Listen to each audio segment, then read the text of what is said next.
彼の残した言葉の中にもあるんですが、いい写真を撮るための最初の条件、これはカメラを持っていることだと。彼が一番思考していたのは、多くの人にいかに写真を撮ってもらうか。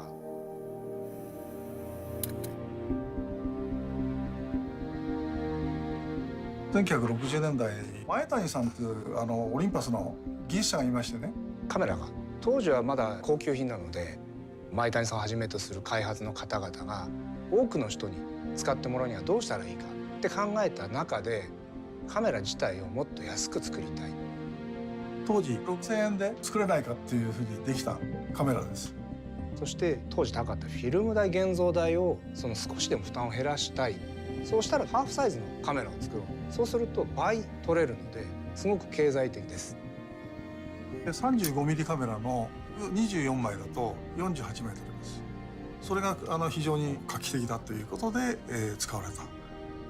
ペンが出た時にオリンパスを持って家族写真を撮ったりなんかする人が非常にいましたですね。主にプロを中心として使う機材が変わってきていた。なるべくいいものを作ろうと各社していて、どうしても大きくなってしまっている。その中で前谷はやっぱりプロが本当に求めるものってそういうことなのかっていうことに疑問を感じて、その中で生まれたのが OM1 だと考えています。結局彼がこれ集大成なんですね。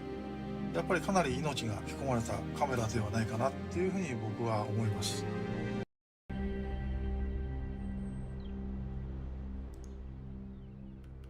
When I got into the newspaper business, it was just coming off the time when 2.25 was kind of the equipment preferred.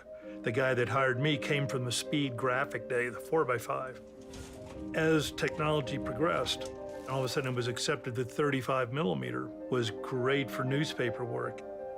It's not as physically imposing as a larger camera. The more I become invisible, the more I can become part of the scene, the more the photographic opportunities present themselves to me. The camera, it becomes a productive tool. It's there for a purpose. Maitani realized that, and that drove the original design of the OM.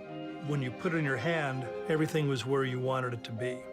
The aperture is right here. My two front fingers take care of that. Other fingers fall back to the shutter speed. It's an enabler, it's a conduit, not an interference between you and what's happening. 1996年にオリンパスは最初の民生品のデジタルカメラを出したわけですけれども、フィルムであろうとデジタルであろうとないものを作るというのは全社共通で今でも一番ベーシックなところに流れているのではないかなと考えます。デザインを検討するときにスケッチを書いて最初検討して、その次にですね 3D データを入れてからこのようなラフな削りのモデルを作ります。でこれをベースにボタンの位置が適切であるかとか、あるいはグリップ性能はこれでいいかとかっていうのを検討していくんですけれども、我々が一番に考えていることはやはり使われる方、ユーザーのことです。There's certainly an emotional connection with your camera. As soon as you pick it up, you know, you have a feeling. It's the design, it's how it looks, and it's how it's going to support you in achieving the image that you want to capture. Size and portability and mobility in photography is a message that we've been talking about for decades. The philosophy of the Olympus cameras is being able to shoot everywhere. We had a photographer go to Antarctica, and obviously you've got crazy low temperatures there. We created technology that enables them to do that. If you were that customer, what would the end solution be that you would want? It's important to always be thinking about what do people need, what are they going to need, what's the future going to be, and to aspire to deliver that.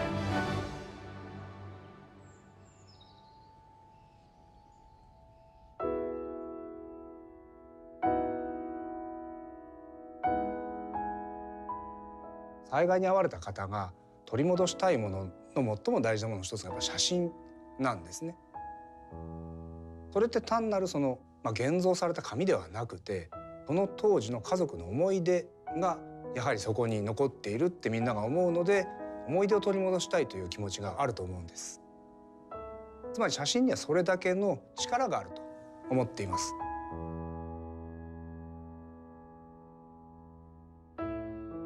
I've got a photograph of our son. I think he was a year old. It's got the catch light in his eyes. Wonderful moment of him getting ready to tap the glass. It's not a great photograph, but it's a great moment. Wow, look at that. I remember that. Oh, look at this. You know, raising your kids, the pains and the struggle and the exhaustion and the joys and all these things that occur. What a wonderful confirmation it is of you as a human. This is who we are and who we were. 今でもそのものを作るにあたってはお客様の声というのをすごく大事にしています。マイタニが残した言葉の一つに、我々はカメラを開発提供しているんではなくて、カメラを通じて人々が幸せになることを提供しているんだという言葉があります。ないから作る、その精神というのを日々実現しようと、これこそが社会に対するオリンパスの役割だと思っています。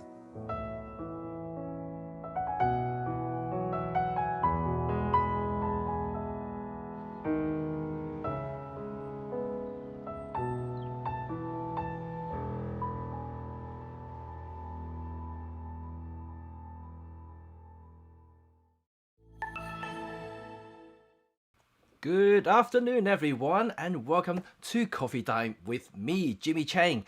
And yes, I'm very excited today because it's a very different type of live stream that I will be doing today. And simply because you've seen the title, there are two things going on. Of course, there is the title for me answering some people's comment, about basically Olympus equipment and whether it's not good enough for professionals, or simply there is no professional using Olympus Micro Four Thirds gear. Right, I'm going to clear that up in a minute, but there's another part of it, this particular live stream, is that this will be my very first time doing a live photo critique section. And I did receive some images from a couple of watchers, and also my friends who are willing to donate their images for me to basically have a look at, and I'll be commenting live here, so that they are really eager to improve and learn about photography, so they don't mind sharing their images out here, so they can review while I'm actually talking about their photographs and why I think that there will be room for improvement. So this is very important. So like I said in the last couple of streams, now if any of you really want to improve your photography, and you don't mind sharing your images and for me to have a look at and share information out, because I'm pretty sure a lot of these things that I will be talking about is relating to especially a lot of the beginner photographers. I've been doing it for years now, so I have been judges for major competitions. I've been invited as a guest in many photo events, so I know a lot of these things, and so I'm just trying to be helpful.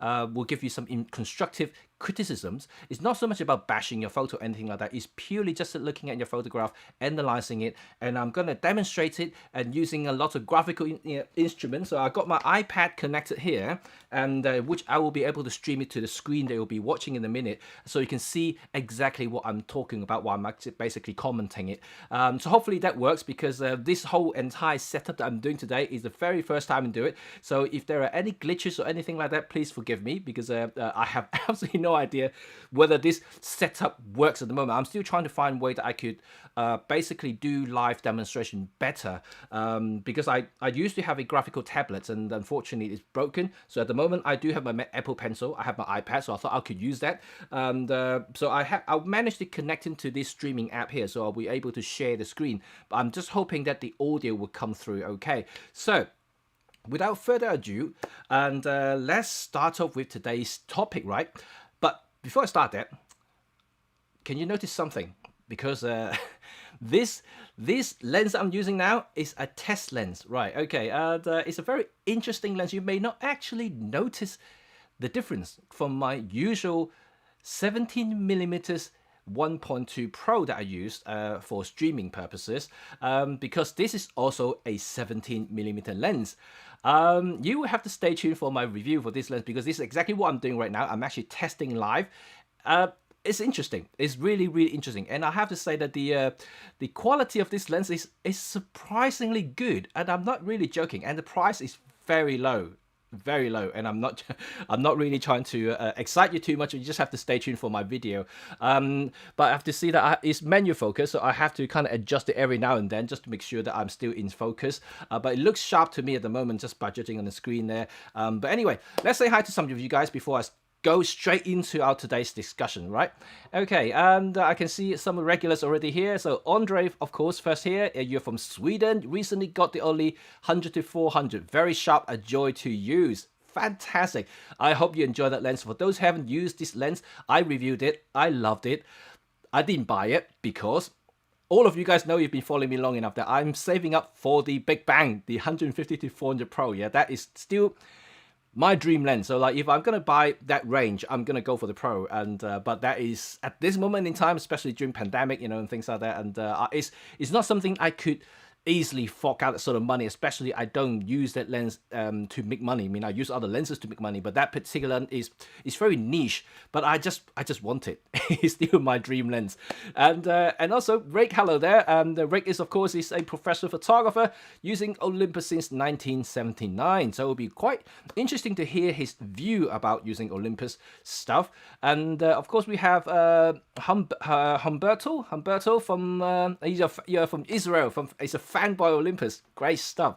And we got Morgan, and from Denmark we have Gary here from Queensland, Australia. How's the weather there in Australia? London is actually quite warm the last few days, and it's quite mild. You can see that for once I'm not wearing my thick jacket. I still got a little vest on, but it's quite mild and quite gentle, so I'm actually quite happy. And also the school is finished now because we have an Easter break. The kids will be at home for 2 weeks, so I don't know how I'm going to work, but I'll see. You know, it's going back to the kids at home time thing. We've got Stephen Long, hello there, and Jason. Great stuff. Jeff, Trevor, no problem. You might have to pop out soon. No problem, Trevor. I'm gonna see you soon. And Yiwing Wong, Wong Yiwing, hello there. And just upgraded Olympus focus system so that it can compete with the Sony A6600, especially CAF. Right, I can come to the CAF things later, perhaps. And I actually do think that the EM1 Mark III CAF is pretty darn amazing. Okay, you have to be very technical. I do believe Sony, yes, is a bit faster, perhaps a little bit better in terms of the full-time eye tracking.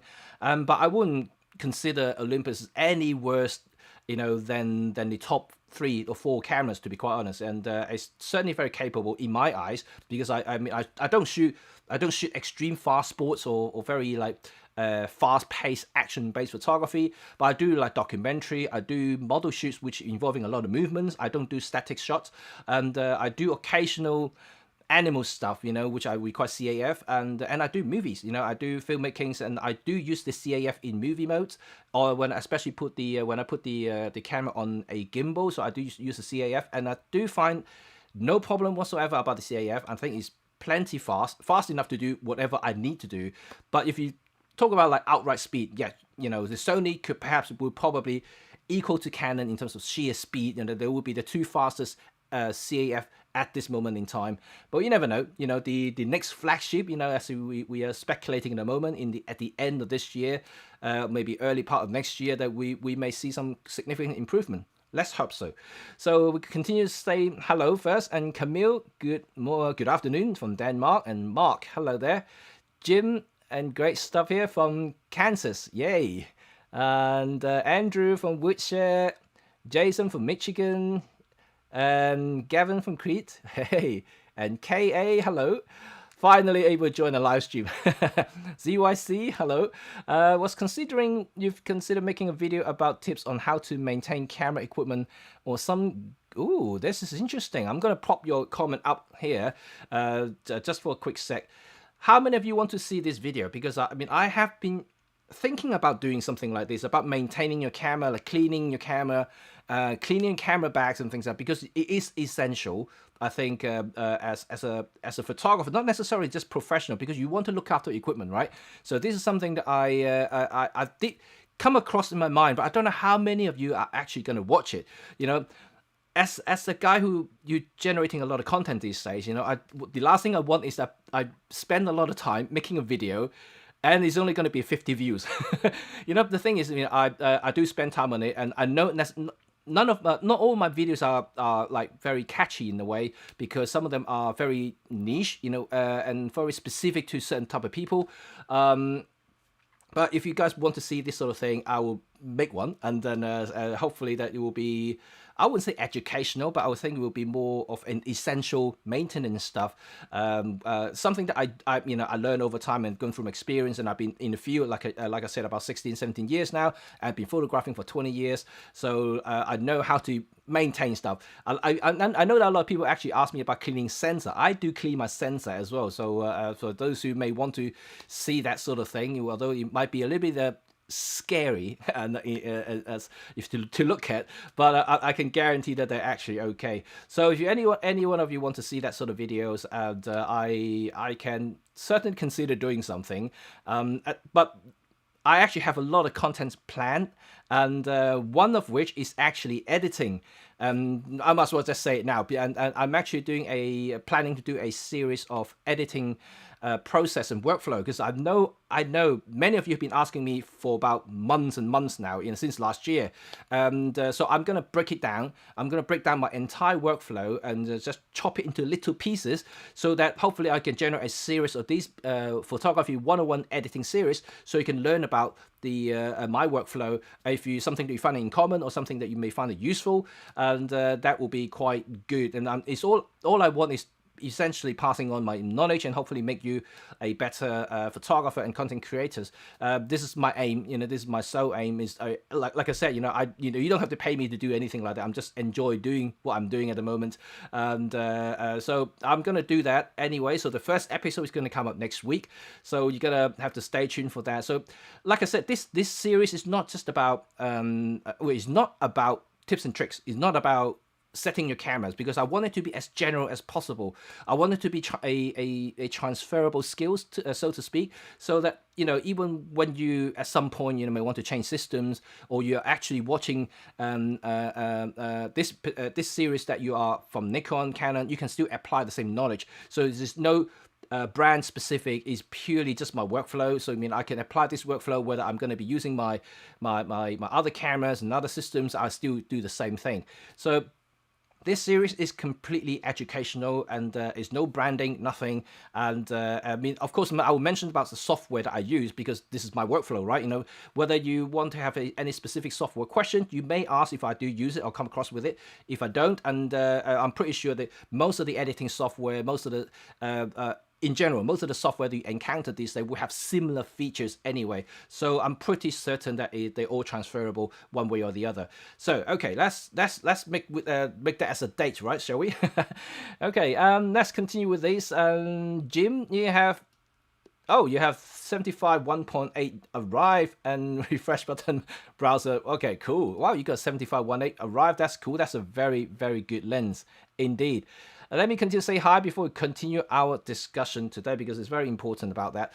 And we have Gabba from Aberdeen. Hey, that's cool. I watched a little bit of the Scottish debate yesterday, the leader debate, and it's quite entertaining, you know, and you can tell me what you think about it later. Okay, and Leopold from Taiwan, ni hao. Hello, ni hao from Taiwan. That's great. We all the way from Taiwan. And James Wong from Singapore. Yay. Wow, we have everybody there. And Alex Mengti, Timberland jacket. Nice one.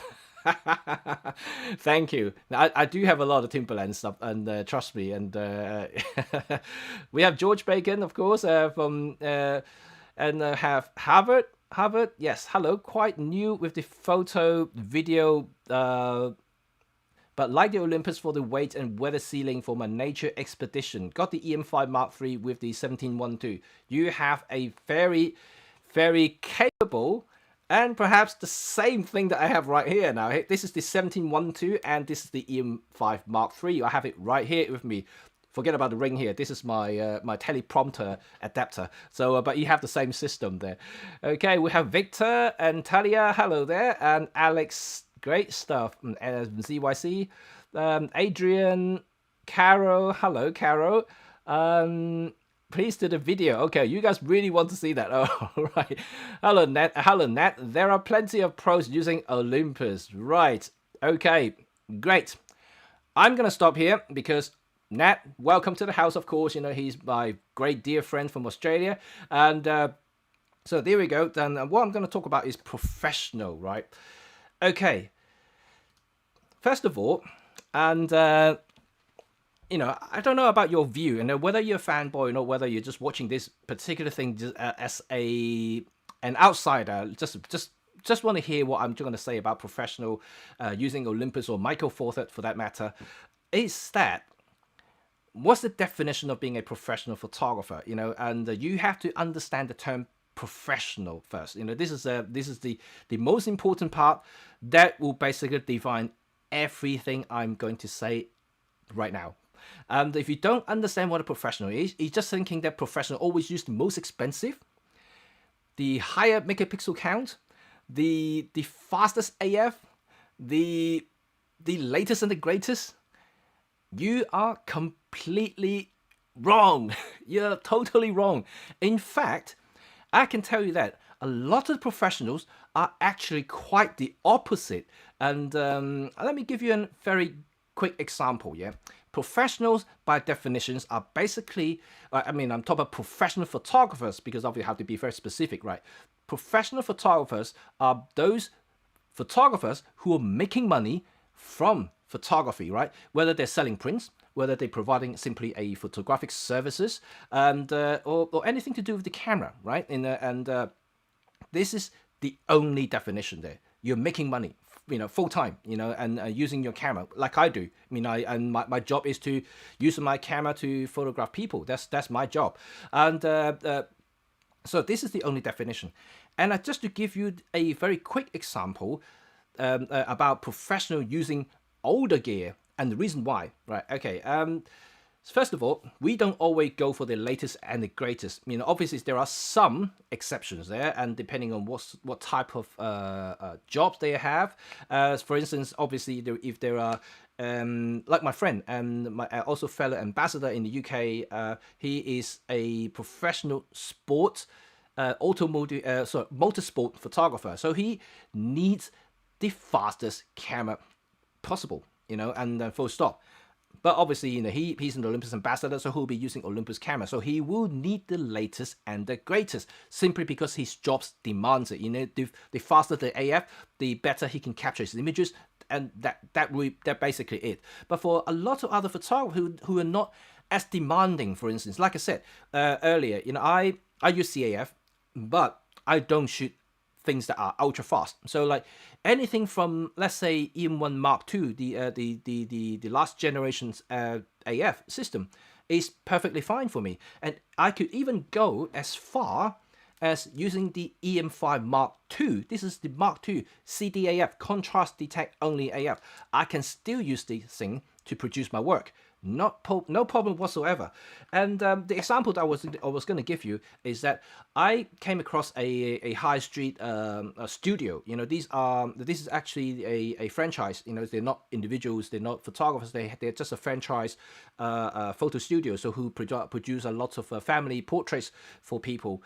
And I went in there one day just to develop some films, and they have a back studio there, so I could see exactly what they're using.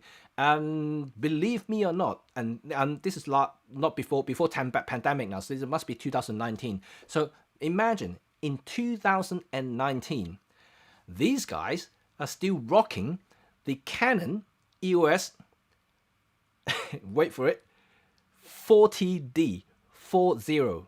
Yeah, this is a very, very old tech, very old camera, and you know, there's nothing wrong with it. You know, you can see that from the windows there, from whatever products that they have displayed. They print canvases, 40D. Google it. How many megapixels this thing says? You know, like it's really, really old. But the thing is, it works. You know, in a professional environment, it doesn't really matter as long as the camera itself produces the work that the photographer needs to make money. That is the only thing that matters to any professionals. And so for a lot of people who who misunderstood, about this very definition here, may always think, oh yeah, photographer needs to have full frame camera. They need to have the medium format. They need to have 100 megapixels. They need to have 100 frames per second. They need to have this and that. They have this cloud, we basically, completely blindfolded them. They just don't have no idea exactly what's happening in the professional world. This is what they believe, and that's what they see, especially in the I would say the social media these days. In YouTube, for instance, it's very common because a lot of big YouTubers, they come across as well, I would say put it the other way around. I think a lot of viewers will view them as professionals. But trust me, a lot of the YouTube content creators out there are not professional photographers by trade. They are not professional who've been doing years and years in the field or doing anything like that. And they're not. A lot of them are reviewers. Yes, they are technical reviewers, but doesn't mean that they are professional photographers. They don't make money from photography. They review gear, which is a very different thing, and they review the technical aspects of it. They look at charts, they look at data, numbers, and for instance, so they are very, very different type of people out there. But people are usually kind of misunderstood it and just took it as, oh, these guys must be professional because whatever they say is true. You have to analyze it in a different way if you really want to understand what a professional is and what a professional actually do on a day-to-day basis. And I'm pretty sure there are other channels on YouTube that are actually created from by professionals like myself. Peter Forsgard, is another Michael Forther. Robin, is also another professional. We do professional things every single day. Jay Dickman, you haven't seen Jay's interview with me last month now, I think about 5 or 6 weeks now ago, and he's a professional. This guy is award-winning photographer, journalist, National Geographic photographer. He just used, whatever gear he wants, but then he chose to use Olympus. There's no difference to, they're just tools essentially. At the end of the day, all the cameras are tools. A photographer just pick up something that they feel more comfortable with, they feel more connected with, because this is the quite important things. Remember, a camera is an extension, to your eyes. You hold it, you really have to feel connected to be able to kind of like use the tool as your as a second nature. You have to feel everything. You don't want to think, right? And especially you want to capture some critical moment. This is very important that when you hold the camera in your hand and when you see something, instantly you're going to pull it out. You know exactly where everything is. And that's not obviously not just restricted to Olympus. If you are a Nikon user, you probably are very familiar with Nikon system. That's fine. That's totally fine. If you're connected to the camera, and that's all that matters. But I connected with Olympus, and like I said in my other streams before that, I used to be a Canon guy. I've been using it for 12 years before I switched to Olympus. And why didn't I choose any other brand when I was switching? I could have chosen Nikon, I could have chosen Sony, I could have chosen Fuji, for instance. But I didn't. I chose Olympus at the end because not only just the performance side of it, but also the connection that I can make with the camera. And like before being made ambassadorship and things like that in Olympus, I was simply a professional photographer. Olympus didn't pay me to do anything like that. When this channel first started, they didn't pay me to do anything. I was just curious about the whole system. And you can see way back from my earlier videos, I review Leica stuff, I review other things, not just Olympus stuff. So I did a lot of different things, and it's just somehow and slowly I'm just moving more and more towards Olympus just because I simply connected with the gear. And of course, in 2019, in the summer in 2019, I was asked to be their ambassador, and so I agreed to it just because I love the brand. I also love the products. I feel that I could use my work as an example to promote the product. I'm not a sales guy, so I don't need to sell anything, and I'm not actually a tips and tricks guy either. If you ask me whatever, Robin and Peter, that's why you don't see any of those videos in my channel, because I don't know as much as those guys, how to do this and that quicker and that kind of thing. I don't do that sort of thing. All I want to do is to use the camera to capture photos, which I'm going to show you some in a minute. So this is what I do. This is exactly what I do. So to cut everything in short, professionals use whatever they want, right?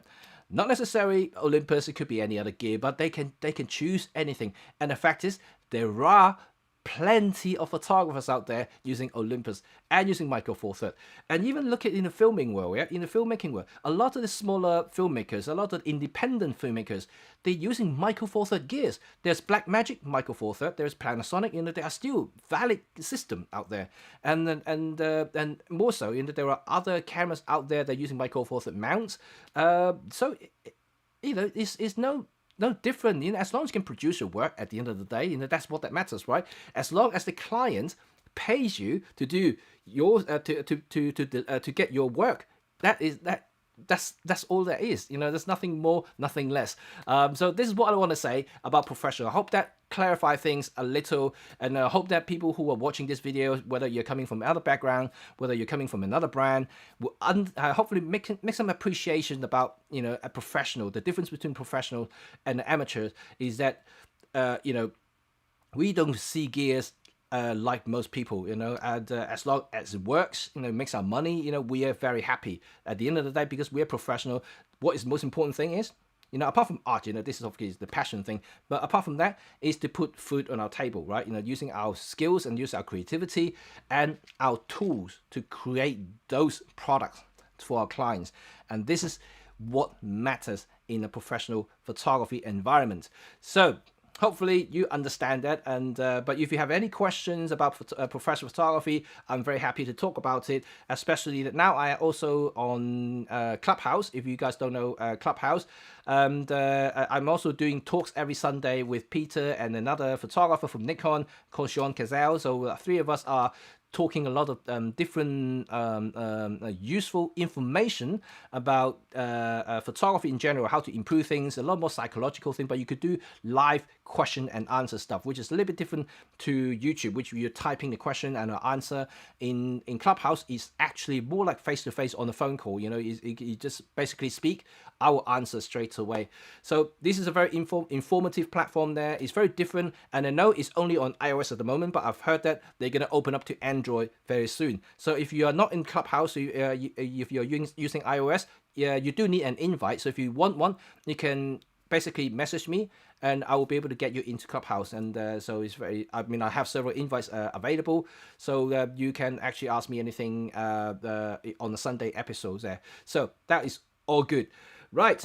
Okay, and how is everybody doing? And let me just get on to maybe see some of your comments before I move on to the live critique session. And that will be quite interesting, because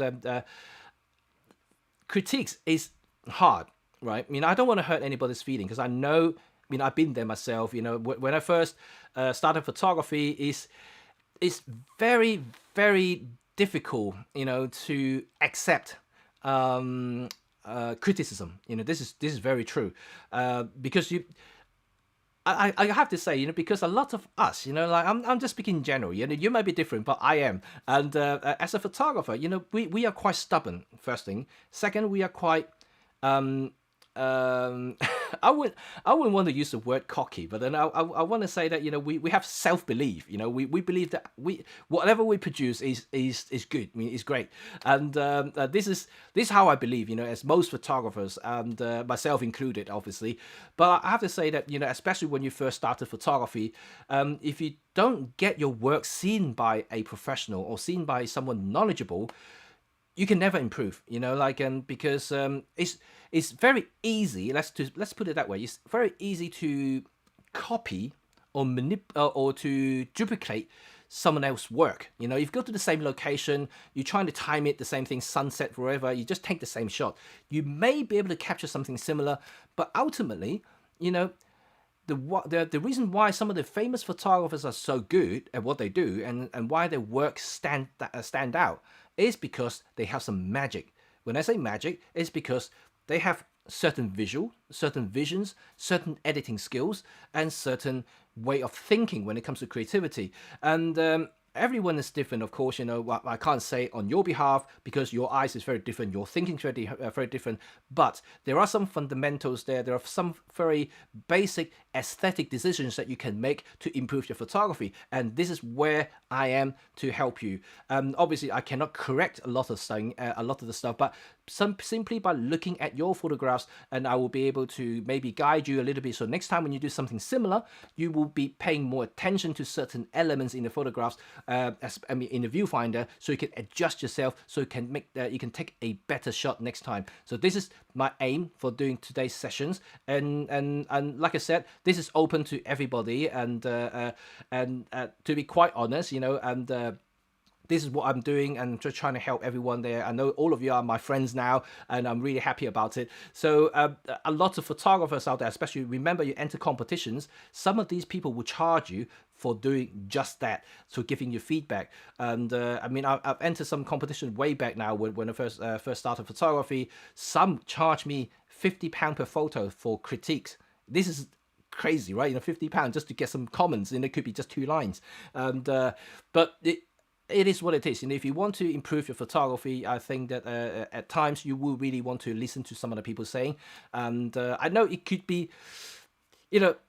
when you hear people saying something about your photograph, it's like, oh no, no, I didn't do that. No, I know it's very easy to do that, but I'm trying not to be, I would say, very direct, but at the same time, I need to be honest, right? For when I do this sort of critique session.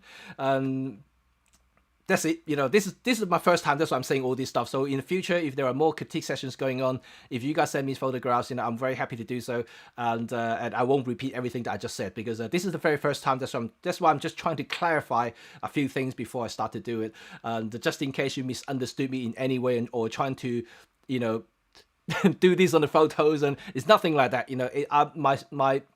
My purpose is trying to improve your photography. That's all. Okay, and let's. Robin is the house. I think I kind of saw Robin's names earlier, and that's fantastic. Hello, Robin. How are you? And I don't know if you guys know. You probably know anyway. Robin is now backed as a Olympus visionary ambassador, which is a congratulations to Robin, which is fantastic. So welcome back, and I'm pretty sure you would be anyway, and I was just waiting for the official announcement, so that is very, very good news. It's definitely, it would be a waste if you're not going to be in the Olympus world. You've done a fantastic job of promoting the platform, promoting the brand, and also, you are a good guy, you're a genuine guy, so I think we can't live without you. Okay, let's continue my critique session today. Let me just turn on my iPad and let's see if it's still connected. Hopefully that is still doing okay. So that's fantastic there. That's great. Oh, I've got to say a few more hi first. Mark, hello Mark, and More from Georgia. Yeah, Marco. Yes, Dave. Oh, hello, David. David Crooks. Jamie. Oh yeah, I remember you got an EM10 Mark IV. Fantastic. You like the camera then? Gemma. Hello, Gemma. I'm a Olympus Spain ambassador. Oh yes. Hello. We got another ambassador in the house. Obviously, that's cool. Thank you for this windows into the Olympus universe. Fantastic. And Frank talking, and that's cool because of the filming. No problem. Right, shall I get started with the critique session today then? Okay, so you can obviously ask me any question whatsoever during this session, and I'll come back to your comments like usual. I don't do live Q&A, which is a bit weird, but this is kind of my live stream. For those who are regular here, you know exactly what's going on. And when I finish talking, or when I finish whatever I'm doing, then I'll go back to the comment section and start answering your questions. So please do type away, and I'll get back to you as soon as I can. So let's go to my screen now.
Fixed it. I can see it. Okay, right, and no problem. I got it. Thank you very much. Right, I got the sound note. Hello. Hi, we went, and I think I got it fixed now. The audio is now back on. Yep.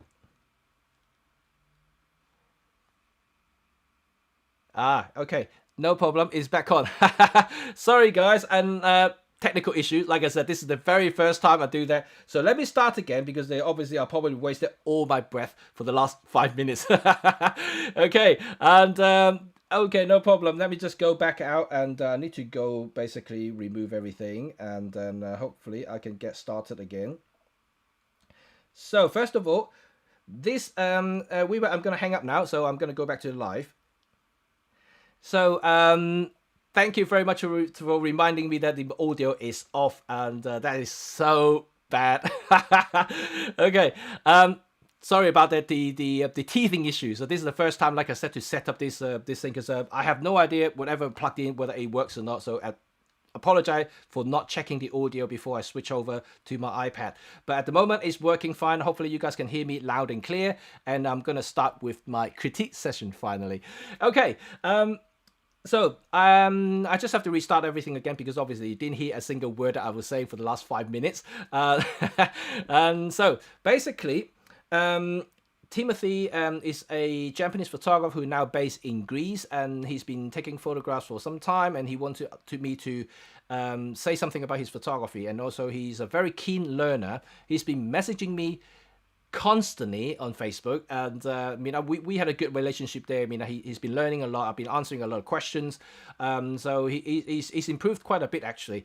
But when I talked about the critique session, he actually said to me, can you use my photographs? I really want to see what I can improve in terms of my photographs, because I want to be better. So I said, okay, that's fine. Send me something, and would you even mind me showing on screen it live on Wednesdays? I said, no, just use it. I'll watch it later as well. I really want to hear what you say about my photographs. So he sent me a bunch. So I'm gonna just basically take some time looking at some of his images here. So let's start up with first photograph that he captured here. So I'm not going to go through any technical details here, although I have to point it out is that he used manual focus for this shot. So I have to say that he is pretty amazing. To take a bird in flight in manual focus is pretty amazing. And whether the bird is actually gliding in the air, is not moving too much, but anyways, this is actually pretty amazing. So I'm not going to go through technical detail like what sort of shutter speed and things like that, because now I'm purely focusing on the photograph itself and see how I can improve this particular shot. So if I'm going to do that, let's say if I'm going to crop this photograph, simply because he's cropped it in, you can see that he cropped it in square. So if you're shooting with Micro Four Third, the default is 4:3, right? That's the sensor format, 4:3. And so to have a square composition, that means you're cropping it. But if I need to crop to make it a different composition, there are two ways of doing it. First of all, if I'm going to crop a square, I would, at the moment, I have a yellow pen here, so I'm going to draw on the screen now. So if I'm going to do it, a crop, I would crop it just the bird, as a square. If I'm going to crop a square, but if I'm going to include the rock at the bottom, at this moment in time, I think that you can actually see that there are two things going on here. The rock itself is drawing some attention, right? Because it's quite dark. I know that in photography, there are two things that basically draw your attention. There's going to be either bright subject, white, or black. That sucks you into it. You could draw your attention to it. At the moment, you get this very dark rock on the sea level there, and which basically completely draw your attentions away. That's why if your main focus is going to be the bird, I would crop it just the bird. But if you want to include the rock, which is fine, if you want to include it, I would actually, let me change the color of the pen into red. So if I'm going to do it, I would basically, hopefully I can draw the line here. Okay, there we go. I would draw a basically a 3:2 crop, and I will remove these chunks here. Right. The reason I'm doing this is that and there are too much negative space on the left side of the frame, and it seems that it's just not balanced. And remember, sometimes depending what sort of photography you're doing, but having an off-balance shot can be a little bit distracting on its own, let alone, you know, the colors or the bright or the darker objects in the frame. Having negative space could really shift the focus, and it's quite distracting in this case. So what I would do is basically, let me just change it to a bit thicker, and okay, let's do that. So I would basically just rub this section out completely, and then having a 3x2 crop is fine, and including the rock is also fine, but trying to make the shot just a little bit more central and more balanced is actually a lot better in this particular case. But otherwise, I mean, I think the moment is pretty good. You know, I do like you managed to capture the bird in flight in that sort of motions using manual focus. Is still, I have to mention, manual focus is just pretty darn amazing. And then but if you want to just have a square crop, and I think that square crop doesn't work in this particular case, you may want to just focusing on the actual square itself. So let me just go in here. So if you just want to do the square crop and just crop the bird out, and then that will be okay. So hopefully that makes sense for this particular photograph here. And let me take it to the next one, and let's see the next one here. Okay, Randy, I think this is your shot. I think you're here. I'm just using one of your photographs here to highlight, because I think this potentially can be a great shot. And I love this photograph, and it's a moment shot. It reminds me of Henri Cartier-Bresson. You know, he's kind of like a famous street photographer who always kind of uses, you know, we kind of overuse now the term decisive moment, and this is brilliant. This is really brilliant. So if I just looking at these photographs here, obviously it has a very unusual aspect ratio. You know, it's almost like a 16:9 ratios here, so it's quite long. So what I would do is, if you're gonna have it long, it's no problem about long format, but it usually doesn't work too well with moment shots, because there's too much going on there. You really want to make sure your viewer can appreciate what you actually trying to focus on at the moment. And because these photographs here, you can clearly see a lot of things in the frame. First of all, you have, let me just go into edit this and my markup. So first of all, let me just go into use some red paint here. So first of all, you see you have a bunch of boat on here. So hopefully you can see that. So this is the boat. So these boats here are bright. They're white in the frame, especially in this particular case. They might be colored, but in black and white, it's very light colors here. So it does draw your attention away from the boys. Yeah, there are two boys there. Obviously, one is looking and the other one's jumping into the water. But they are both dark. So first of all, if you look at this photograph here, just instantly your eyes are drawing to the right because of the boats are there. It's very distracting. So what I would say is that basically crop this out. So if I want to draw a line here, and so if I draw a line here, so just basically remove this chunk here, and that will be great. Obviously, I'm just showing here, but you can potentially move yourself around, or using or getting closer, or just basically shift your entire body. If I draw another yellow here, so shift your entire body towards the left, and then you will get a slightly more balanced shot here. Remember, I just talked about balance here, and this photograph is not balanced, and you're very left heavy. Once again, it's very left heavy, and like I said, the right hand side of both are, first of all, it's distracting. Second, is basically irrelevant. So you really want to shift it over there. So if you want to do crop, you can easily just crop it like this, and also, if you want to make it a little bit better, and I would do some dodge and burns here, and at the moment, I'm not sure your workflow here, but let me just use a blue and use a green pen here. So because they are both quite dark, what I would suggest is, see if you can basically, when you edit your black and white conversion, and try to change the color channels there, and to make the color of the water slightly lighter.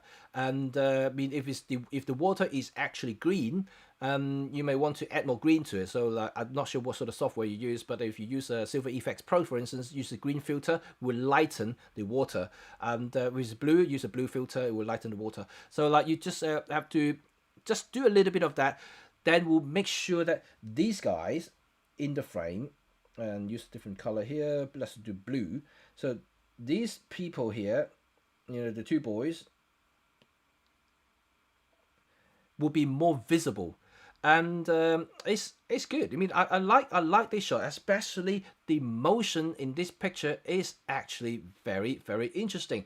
And especially what I really like is the boy's eyes, and it's just looking straight to the guy who's jumping into the water. And more importantly, just like Henri Gaultier-Bresson, you know, the motion is very important. I know a lot of people always say that use a faster shutter speed to freeze the frame, you know, which is a very typical thing to do when you want to capture something in the air. You want to freeze it, right? But in this particular instance, a little bit of motion blur, which is exactly what happened here, is fantastic. You know, it shows that this guy, this boy here is jumping into the water. He's got a little bit of action there. And the guy who on the left is watching him is completely still, which is a very, very good contrast of still and movement, which is fantastic. I love this this here. I haven't studied your exit data there, so I'm not entirely sure what's the shutter speed there. I'm pretty certain it's probably between 160 or 180 second, something like that, to be able to allow that sort of movement there. So which is actually quite good. But overall, I think this image is actually have great potentials, and I actually like it a lot. Yeah, apart from that, distracting things on the right hand side of the frame, the rest is actually pretty very good. I mean, I would say it's very good. Let me just go into tell you exactly, show you exactly what I meant about those stuff. So let me just zoom it in. Hopefully you can see that. Can you see the motion blur there? Which is what I'm talking about. You don't want it to be pin sharp in this particular instance. This is actually very good of a slight motion blur there to basically exaggerating the movement that this guy is actually jumping, and just show you the guy is actually very still there. This guy is completely pin sharp, perfect. Really good shot there. Yeah, if I would just basically just chop out that section there. So if I'm just gonna try to do that as much as I can, obviously I'm just basically zooming in. So this will be a better photograph without the boat, and obviously with a little bit more on the left hand side of the frame will be fantastic as well, because the boy who's watching is definitely too close to the edge of the frame, and that would be my suggestion, to move your body left a little bit the next time. Okay, let's move on to the next shot. Right, I think this is also Randy as well, and this is another shot that I think is very interesting in a way, because the tree is phenomenal. You know, like the shape of the tree is good, but in landscape, you know, when you're looking at trees, you really want to isolate the tree quite a bit. To make it work. At this moment in time, you have quite a bit of distractions here. So let me just go into do some edits, and you will be able to see it. Right. Let me use a red, because red shows a little bit better. So first of all, you have this lovely tree here. So let me just highlight the tree. This tree right in the middle. Yeah, fantastic. I like it. I like the tree. The light, the even its hard shadow in high noon is actually very okay for this type of shot, because you want contrast, and this is exactly what's going on. It's got high contrast here. But the thing is, let me just use another color here. So it's green. Is this the tree here, and the tractor here? I don't mind this little person here. I think I cannot tell. I think it's she's reading, maybe just sitting by the tree. I don't mind that at the moment, but the tractor, the trees are distracting, and obviously it depends where you're located, where you're standing in, and so forth. You can do something about it, by using different focal length, for instance, and by either zooming in from even further out. So there are multiple things you can do. And so this is completely controllable and completely avoidable. I mean, I can clearly see that this is in the field, so there are definitely room to maneuver. So first of all, if I can suggest is to, let me just go into another color here, this yellow. Right, okay. So first of all, when I say isolation, I want to isolate the tree here. So if I want to do that, how am I going to do that? So there, I mentioned about focal length. You can stand back, further back, and use a zoom to basically punch in and compress the actual background, and also blur it out a little bit if you can. If not, you can actually go closer, which I would suggest, and using a wider lens. And by going closer, you can actually separate the tree in as a subject here and the background trees. So if you go closer, basically this tree would move out. Yeah, when you get closer, because you're shooting at a wider angle here, and then you can actually do this slightly wider apart, and you can create a better gap. Yeah, and that means that you can isolate. You can finally isolate the tree from the rest of this distracting thing here, and that way you get a more focused photograph just about the tree. And by going closer, you can potentially, I'm saying potentially because I don't know, remove this tractor here without even doing anything, just by moving closer. So like, I'm not entirely sure the focal length you use in this shot. It looks like could be a relatively medium to long tele, maybe a 50 to 75. I'm not entirely sure, but it looks like that. But if you go in close, let's say you use a 17, maybe even 12, or even 10, you know, that you'll be able to stretch out these background trees here further apart to create that gap that I mentioned in here, to give you an isolation of the tree itself. So that could actually help you out by creating that sort of shot. I mean, in an ideal situation, you really want to basically, yeah, have no tree in the background. You're just really focusing on this a main tree in the middle there. So that will be a really lovely shot there. But you know, you do what you can, right? You know, and but this is exactly what the point is. Sometimes you go to a location, you see something interesting, you just want to take a better shot of it, and this would be my suggestion. If you encounter something like this, this could be the things that you can do by not doing too much, and then and simply by changing the focal length and moving closer, and that should be okay. So otherwise, I like your black and white conversion. It's very nice, contrasty, nothing wrong with it. And in terms of editing, I actually quite like it. So let's move on to the next shot. This is by Timotheo, and also the same Japanese photographer in Greece. And he recently photographed a lot of birds, and this is great. You know, I actually like this shot. I actually do like it. And let me just go into markup. Right, fantastic here. So there isn't really much to talk about. Obviously, if you really want to say, you know, rule of third, if I draw some oops, why is it not working now? Give me a second. Okay, and let's try this. So if I'm going to draw,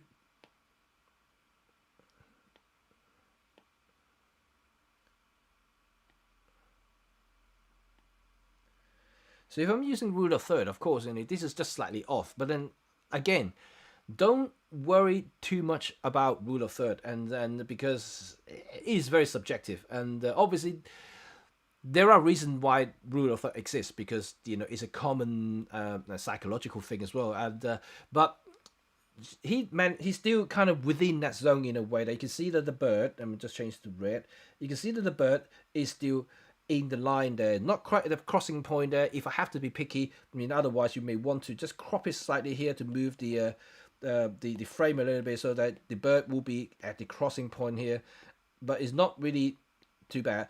But what I like about this shot is actually these movement of the rain or snow. I'm not entirely sure what that is, but it's got some movement there, and I do like it. These rain droplet in slower motion. You have to be careful though, obviously. Like any animals, birds especially, they fidget a lot, and you do need a fairly high shutter speed to do that. But you did manage to do that, and the bird has to be quite relatively still there, so that will allowing you to use a relatively slow shutter speed comparatively to create the motion from the rain itself, which is actually fine. And in terms of edit, I mean, I don't see any other problems here apart from, you know, just a couple of things, very, very minor. But I would maybe, in the edit, I may actually want to accentuate the buds.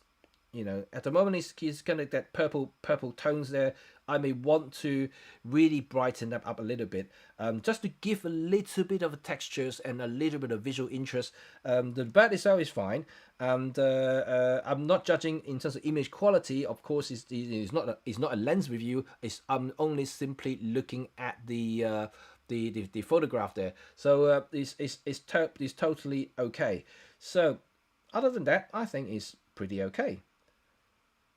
Right, let's move on to the next shot here. And this is also by Timotheo. And let me just do some markup here. And right, this I see very common, and I used to do that a lot even myself when I do traveling. And it's actually a very good exposed shot and a very well edited shot, I have to say. You know, you can still see the details actually in the window, actually outside the window, which is usually ultra bright, and you manage to pull the detail from the actual the darker area, the shadow areas.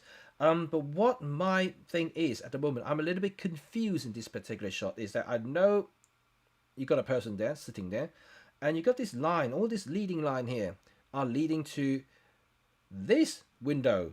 Right, this is the problem here. Right, let me just go back a little bit, and let me just go back.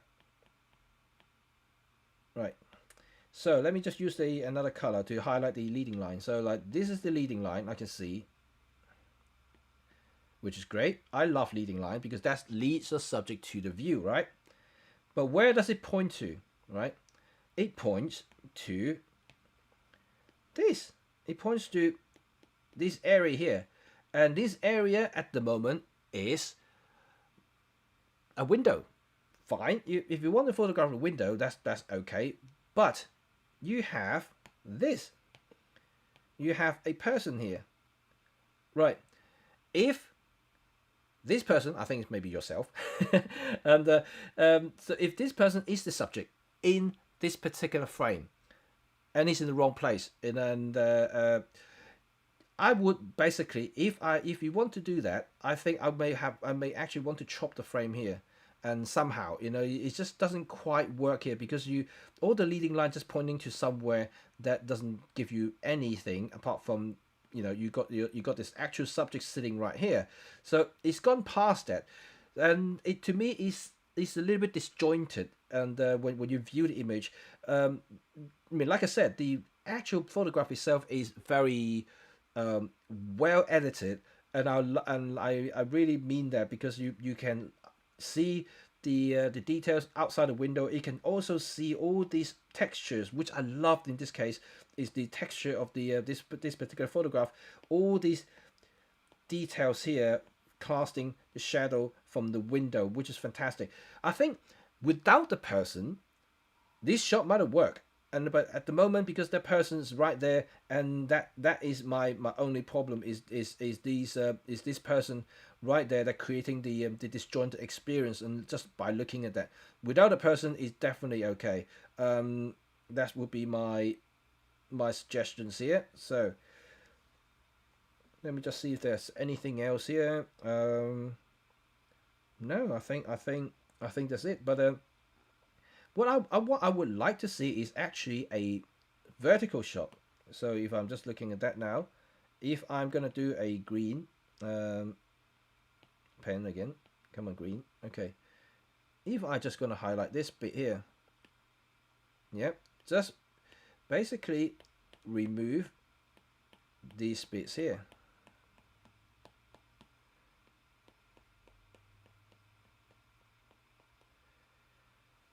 That might have been a better shot.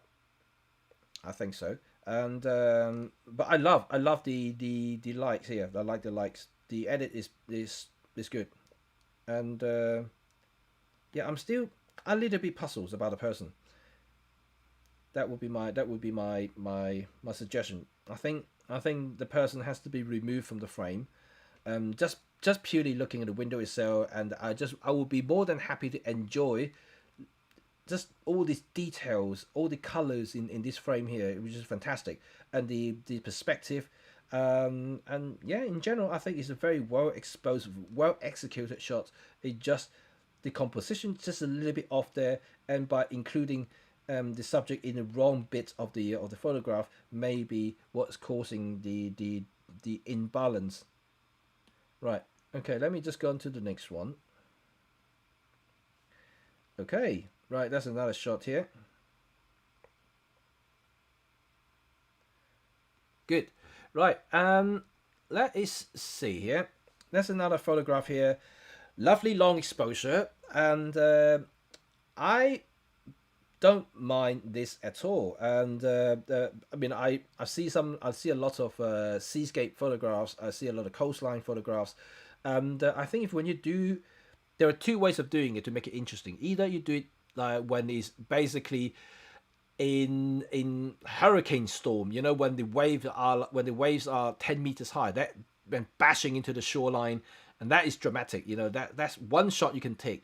And another shot you can take is using long exposure, making it silky smooth, making it very, very almost like fine art, you know, kind of look. In this particular case, you use long exposure, but not long enough. And I think that will be my questions here, because you can see the waves in here. Oh, I think it's the wrong color. I can't see it. Let me just use red. So I think that the waves is definitely not smooth enough. You know, you can actually extend the exposure using stronger ND filter, for instance, and I can already tell that you use quite a small aperture already. You probably already using f16, maybe even smaller to take this shot, simply because by looking at the depth of field here, unless you photo stack, the depth of field from the foreground here, and you know, all this bit here and all the way to the back is all in focus. So you are using a very small aperture here, and which is what you need, to be quite honest. And but in this case, I would like it to be even longer exposure, and by doing that, and you may even want to consider changing this into black and white photography. The reason is because there is some distractions here. There are competing colors. That you got the kind of very bright area here, which I suppose, and let me just change the color here, yellow. Yeah, you got this monastery, I believe, is that's where you are, and then it's bright. So what happened at the moment? You got the leading line. Remember the leading line. So let me draw the leading line here. You got the leading lines here, yeah, and you got the leading line from the actual sea level going into here, and because the way, you know, you see this curve coming into it, and let me just draw a slightly solid color. So you see this bit here, all pointing one directions here, is how, you know, is how the attention is being drawn into it. So you got this heavy one direction going on here, and it creates a conflict in this particular case. Right, if I'm a viewer trying to appreciate this particular photograph, you have to ask yourself as a photographer now, how would you like to see these things, and or what do you appreciate in this particular photograph? Do you want to appreciate the monastery here, or you want to appreciate the very silky smooth sea line? So at the moment, I don't know. Either way they're all competing with this particular frame here, and then you got lovely foreground, but it's doing nothing at all at the moment, and because you got the sea, which is done in long exposure, and you have the monastery here, which is very bright, lovely, and but it's not doing much at the moment. So what I would suggest is, let me just see if I can reset everything. Oh,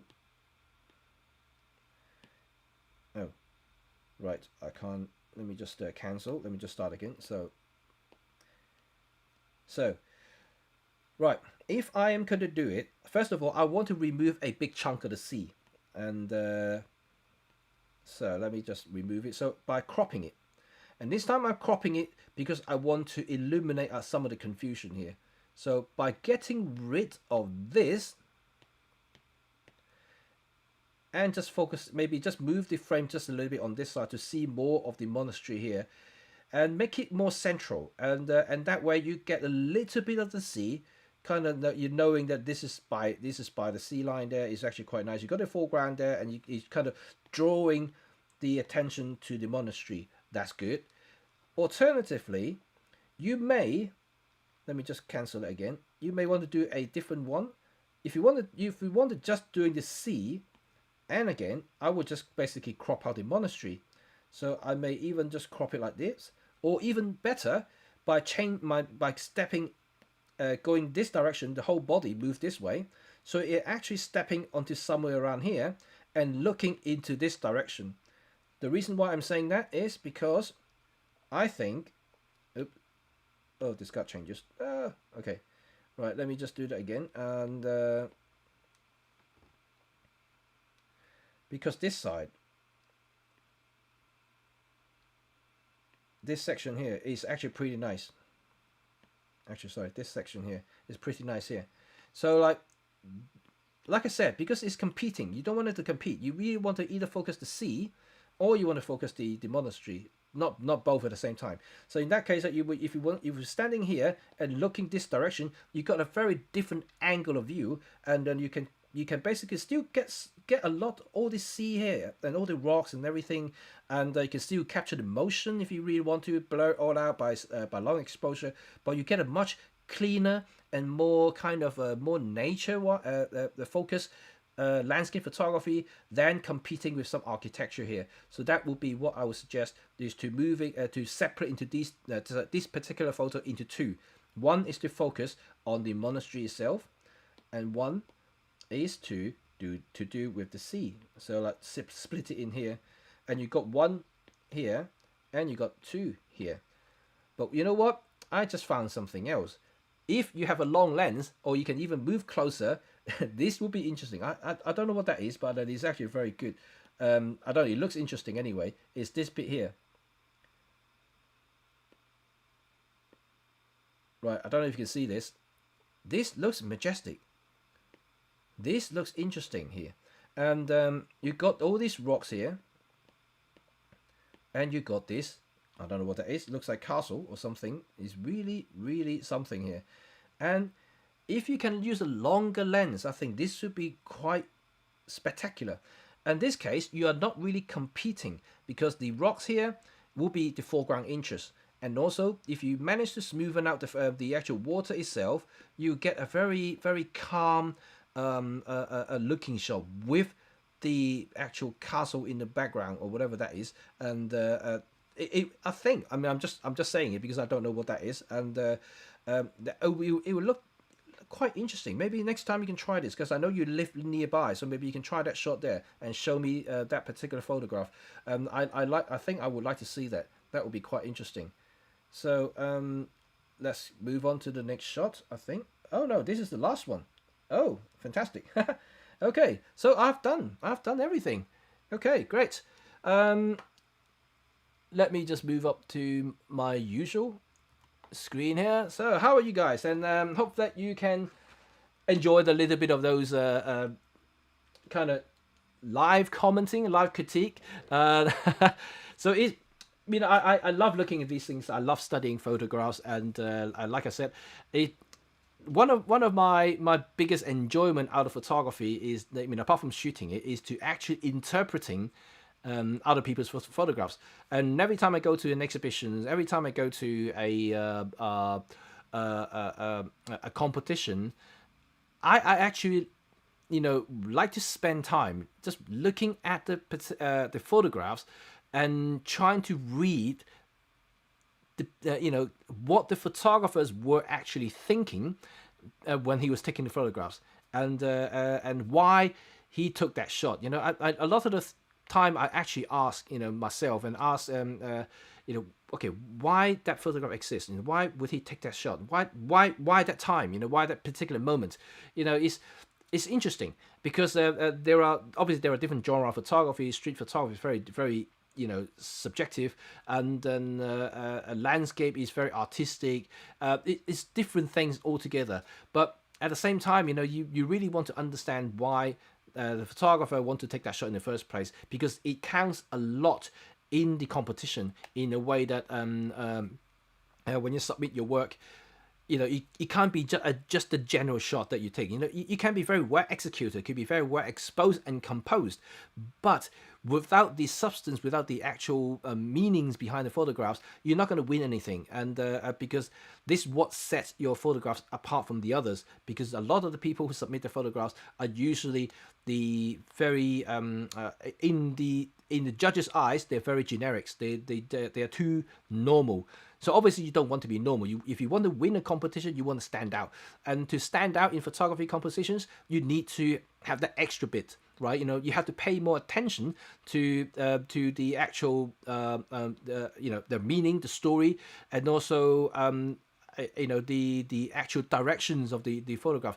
Direction is very, very important here, because you can't just say, oh yeah, I directed this photograph. This because I do this and that. It's not about technical settings here. Directing means that how you want to draw the viewer's eye to your photographs. How. We'll really show you a few things here. Leading lines is very easy, and then and obviously there are the rules. Rule of third, composition rules, and these are rules. But there are other things that are extra, like the use of colors, and the use of a space. There are many skills, many techniques you can use, whether you want to do high key, low key photographs. There are many things you can do to direct the viewer's eyes to your photographs. So this is what makes you better, makes you stand out in a competition environment. Don't just go for the normal one, because it could be nice. Don't get me wrong, it could be very, very good photographs, but it's not a great photograph. A winner is always have the great photographs there, and to win it, you have to be very, very different.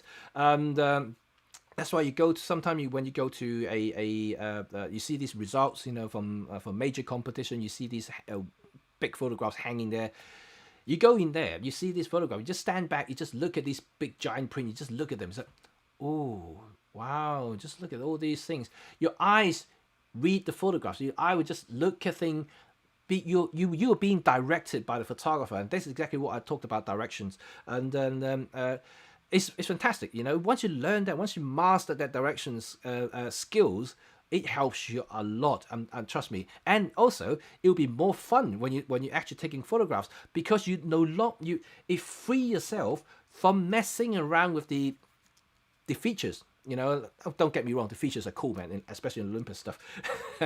But it's more fun because you are thinking more before you actually hit the shutter button. You're standing there, you're observing, you are thinking. You're thinking.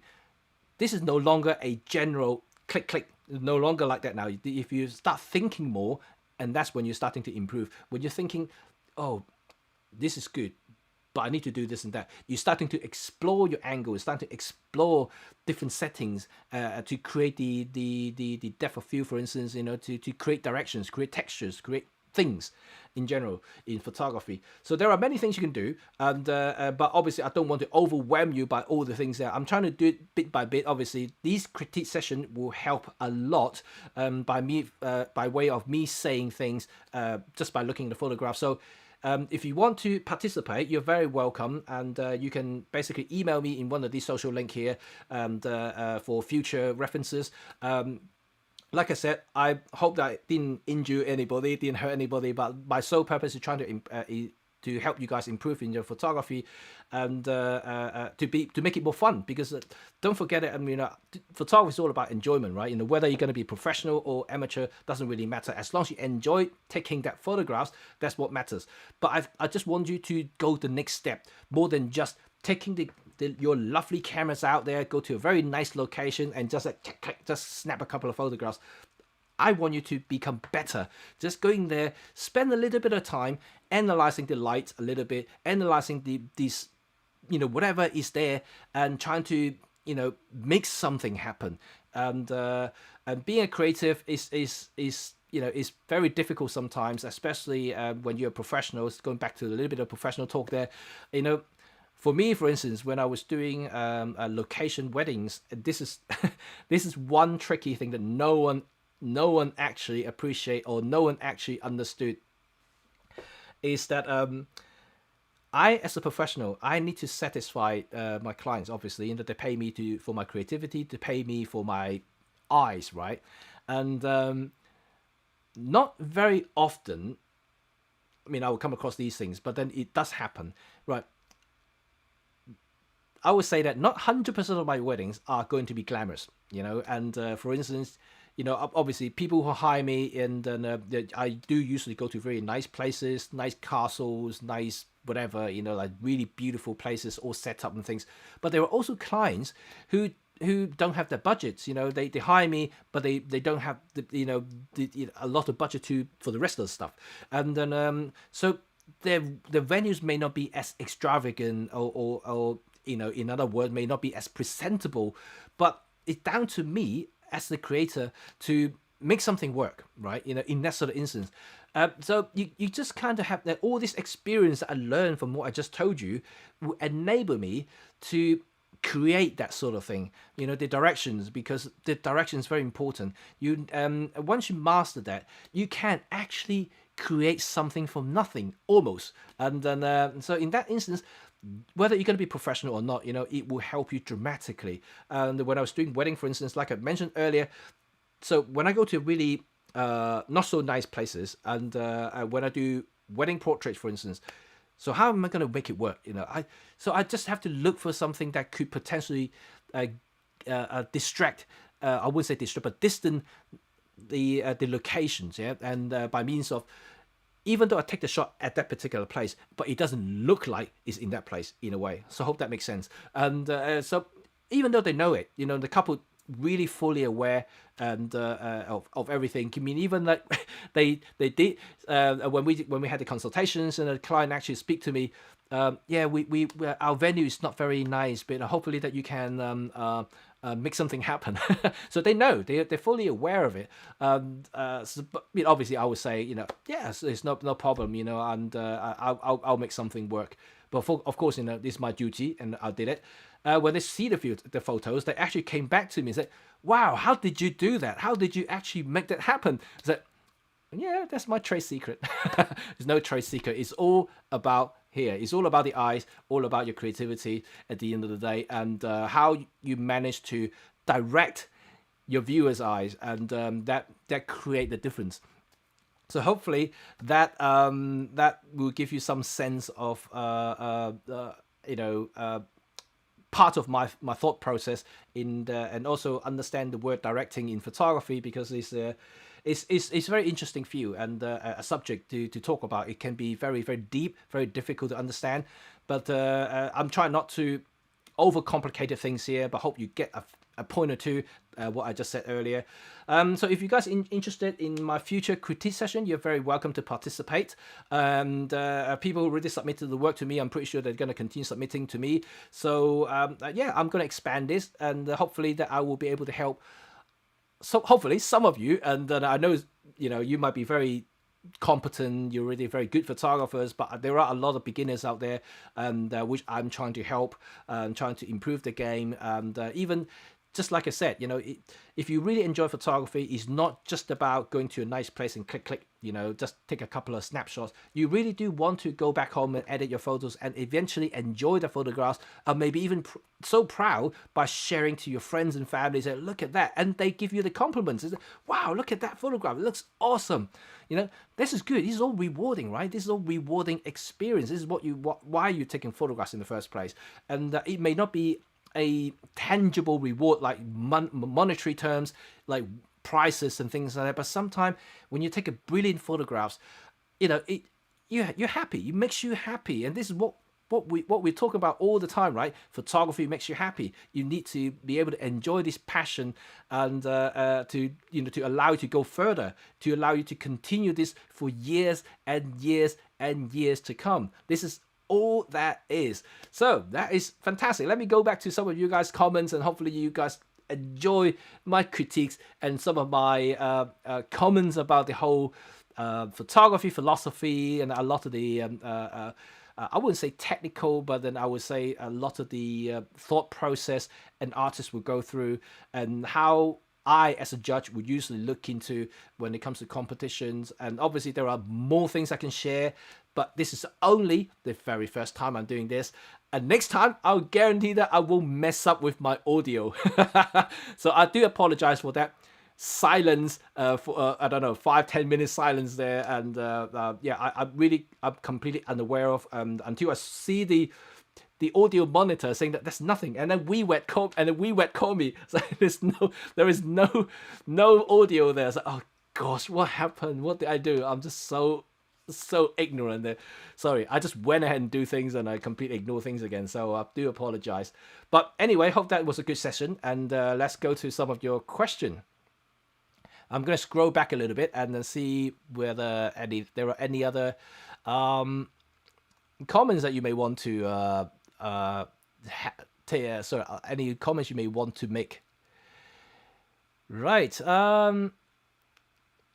First of all, Camille, Olympus is not suitable for sports. I think you're answering some people's. And ask General Diaz, who shoots the MotoGP and SBK. Great guy and amazing photographer. I met him once in Italy. Same, you know, my friend Mike, he's also a MotoGP sports photographer in the UK, and he's also the UK ambassador, of course. Yeah, he does the same thing. Like I said, there are really plenty of professionals out there using Micro Four Thirds, let alone Olympus. Nat in the house, you know, he's a professional photographer using Olympus, myself included. Like I said, Robin was also in the house. I'm not sure whether he's still there. Rob is also a professional. Peter is also professional. We all use Micro Four Thirds, and there are plenty more. And right there from the beginning, I said that, you know, people just misunderstood.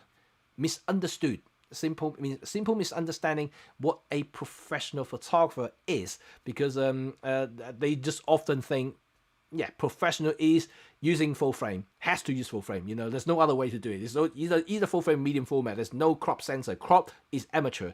That's nonsense, right? You know, there's nothing like that. Professionals use the tools to make money. Full stop. It doesn't really matter what they use, and as long as they can produce a print, you know, and that's what matters. Yeah, this sort of uneducated comments usually is something that I would ignore, because it's totally nonsense and they don't understand the word professional and what it means.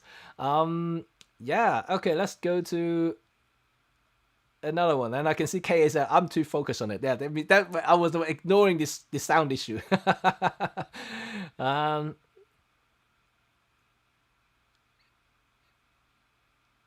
Okay, let's go to I just noticed all your comment talking about my no audio issues earlier. That's funny. Yep. Okay, let me just go into, yeah, I got my voice back.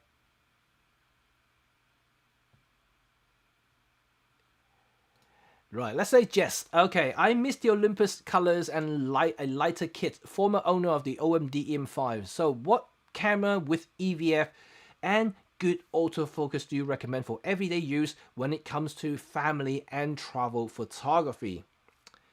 Right, if you still want a lightweight kit and also good autofocus with good EVF. Well, EVF is the same in the Olympus cameras. All the cameras have the same EVF, and it's perhaps the EM5 Mark III. And I think this is fantastic. If you use the EM5 before, this will not be alien to you. This will be very familiar.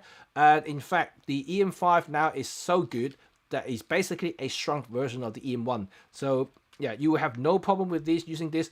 And the AF is fast enough to do most stuff. Family, no problem at all, because now the CAF actually works on this. And so if you want to photograph kids running around, doing things, you have your system here that you can do that no problem.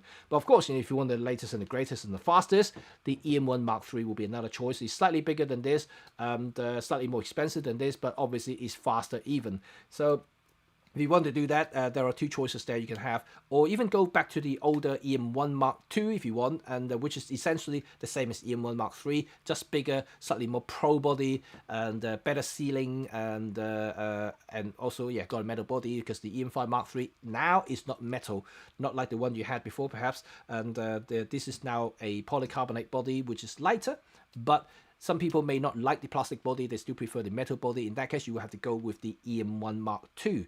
So that will be the suggestions there. But just in general, I think the latest EM5 camera is more than sufficient to do great family stuff. And I actually use that for my family stuff, so that I can tell you. I know a lot of people, especially YouTube, like Mr. Froner, equate having bigger cameras and very long lens to being a professional photographer.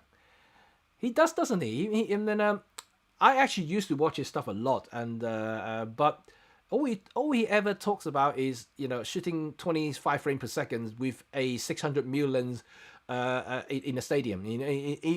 Perhaps this is what he likes to do. That sort of thing he is enjoying to do. That's why he kind of want people to appreciate what he's saying by relating his work or relating his passion in that particular field to you. But what he's suggesting is, like you said, is perhaps misleading in a way, and so is some other I would say these days the more influential creators out there. They often overlook a lot of things that actually in reality doesn't really apply.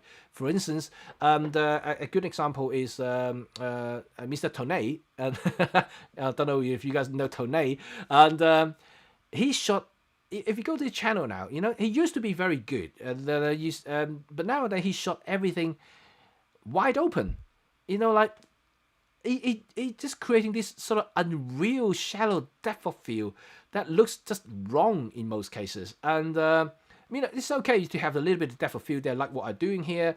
It's not too shallow, so you can still see everything's going on. But in this case, it just ridiculously blur everything. It just look wrong, basically. But the thing is, I see that this is a trend, and there's a lot of content creators out there, even when they vlog, I can't even see where they are because it's so blurred. But what's the point of vlogging on the street? What's the point of going to a location, talking about the location, but you can't see the location by shooting everything wide open, and especially in full frame, because you got a shallow depth of field.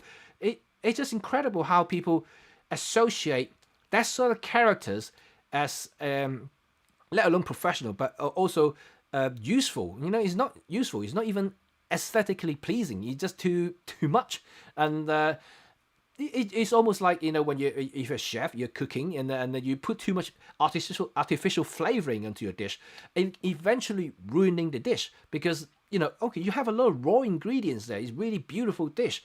You got lots of stuff like the greens are good. The meat is fresh. Everything's nice. You don't need too much stuff, right? You want to showcase the ingredients, the lovely fresh ingredients, but you're adding too much salt and too much this and that, making it completely wrong. This is exactly what's going on in photography and filmmaking these days. People are adding too much stuff, and I just think that is wrong to start with. Secondly, is that they just blindly following the trend, a trend that's created by influencers who think that is cool to do, and but the thing is, to a lot of educators, to a lot of proper photographers, that is totally wrong. Obviously you do shallow depth of field for artistic reasons if you really have to, not to that point that you apply depth of field to everything, and which is completely wrong. And if you go to Taylor White's photo competition, for instance, that's a very good, well-known international photographic competitions. You go to the exhibits, and you look at all these photographs there. all of them are shot with very, very deep depth of field. They stop the lens down to f8, f16 even. It depends on what sort of format they use. You see everything, because this is part of the characters, part of the environmental portraits that they're trying to do, creating textures. There's a lot of artistic reasons to it. Directing, you need substance to direct your attentions, right? If you blur everything, there's no direction whatsoever. You lose basically, and that is exactly what I say. Like by using too much of shallow depth of field could completely ruining your photography. This could be another talks and another day, but it is actually true. And it's just something that you have to be mindful when to use shallow depth of field. Don't use it all the time, and especially filming, and there are moments like that, but not overuse it. Otherwise, you're gonna kill your footage. You're gonna kill your story, because there's no story there. All you can see is just the face, because everything is blurred and there's nothing there, and no good at all. To me, it's a lazy way of drawing attention, because you think that shallow depth of field will make the subject pop in the frame, and then and subsequently the people are drawn to you because you got no distraction, and you can see everything there. But in reality is, look, unless you are ultra boring, you don't need that, right? You don't need that to people to look at you, to focus on you. It's as simple as that. You do need texture. You do need to know where you are. You do need the story. You do need the textures there, and that's what my take on the shallow depth of field, because I actually make a 101 before talking about this. I often disagree people when they just have to shoot everything, especially full frame, because Micro Four Thirds is not too bad, because he's the inherent lack of depth of field, let's say, and is actually beneficial, because I think that it's okay to using this sort of strength, of shallow of blurriness. That's I think I can use that, right? The strength of blurriness is not severe, so you can't tell where I am, and because you can just so easily tell nowadays, and I would say 9 out of 10 content creators on YouTube are basically doing just that, just to blur everything, blur the heck out of everything, and I don't know. I mean, I don't watch those stuff just because it's annoying. It's annoying. I mean, you look at film production, you look at proper major studio production. How often do they do that?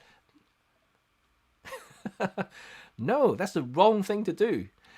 Okay, let's continue our conversations here.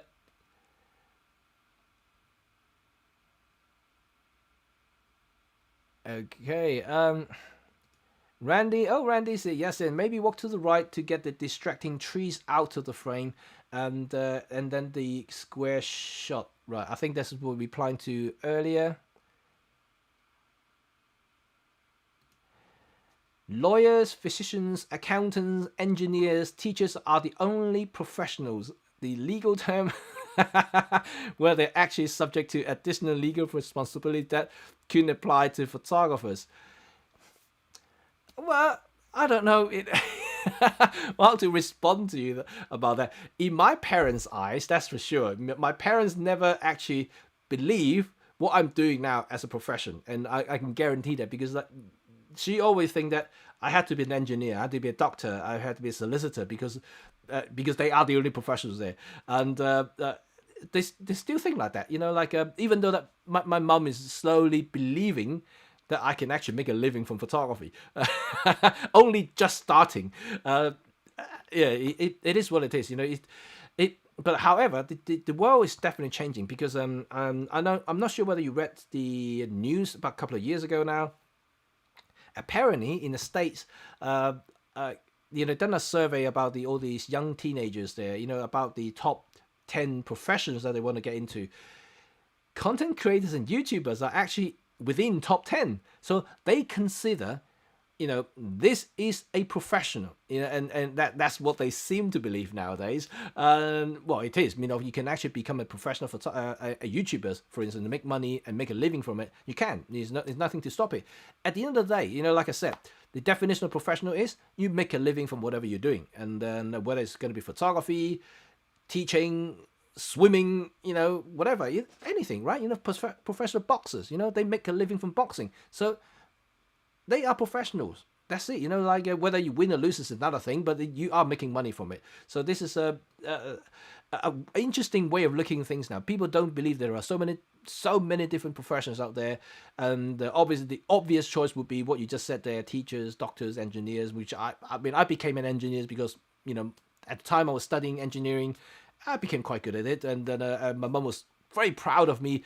Oh wow, my son is as an engineer. He's a consultant. He designed all these big stuff, and then when I gave up, he was like, why did you give up that profession? Why did you give that profession? What is this? What is this? A camera doesn't even put food in a table, and it's still like that. No, but she's fine now. I mean, I think she's over it. And every now and then she still mention it. Why would you give it? Why would you give it up? Why? You got a respectable job. You got a respectable profession. That you got good pay. And well, this is what I like to do, and I enjoy it, and I do get paid. Don't get me wrong. I wouldn't do it for free, and if I need to make a living, I need to get paid, right? So this is the typical kind of Chinese parents things, and they're slowly accepting it. Victor, I guess on photo, the photographer tried to tell a story, like the farmer made a stop under the tree after some works with his tractor. Yeah, you can. I mean, like I said, direction, right? That's another thing about directing. It's not just about the actual the scenery itself, the composition, the leading line, whatever. But yeah, you can actually direct depending on whether you want to set up when I say set up, actually asking the subject to do something. And then in this particular case, yeah, I mean, if you really want, I can associate the tractor in that particular shot and to do something completely different. The reason I commented that particular photo about the tree is because obviously the tree is very prominent in that photographs. So I would presume that is what Randy wants to capture, is that tree there. So that's my belief, and that's how I read it, because it's such a prominent subject in the frame. So if you want to take the tree, that's what I would do, basically. But of course, you're quite right there. You can involve the farmer, the tractors, and do another type of shot. But that's not what that particular photograph was. If it was, the tractor wouldn't be that small, because it will be more prominent. It will be in a more suitable position. But in that case, it's more really kind of left out on the side, and it doesn't quite get the same impact in the photographs. So that's why I said it. But yeah, it's very okay to basically do what you suggested there. It's very, very good.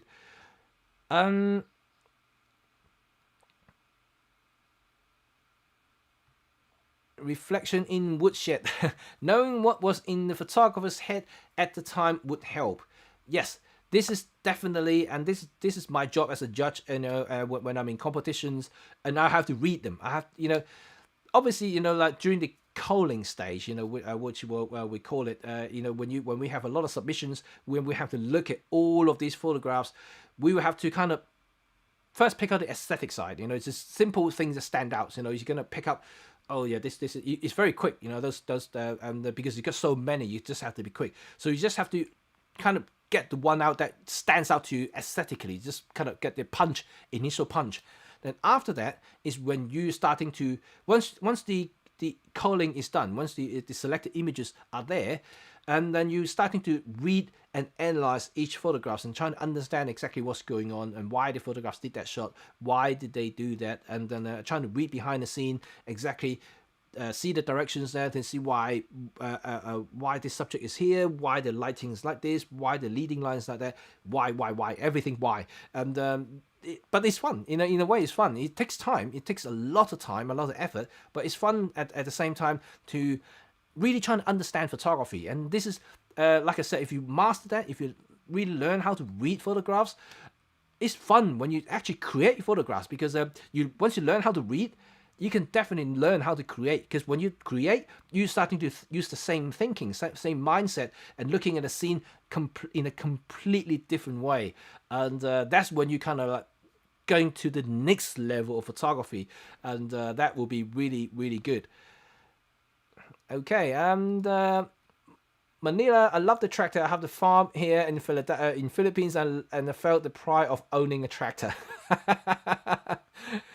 I've seen a lot of good tractor shots, and then I do like tractors. Haven't been on one myself, and but I every time I see them, I actually quite amazed and by the tractor. Now I think I've been. No, I haven't been on one. No, I thought something else. I haven't been on. I've been on a big truck, but I haven't been on a tractor. I would like to try one.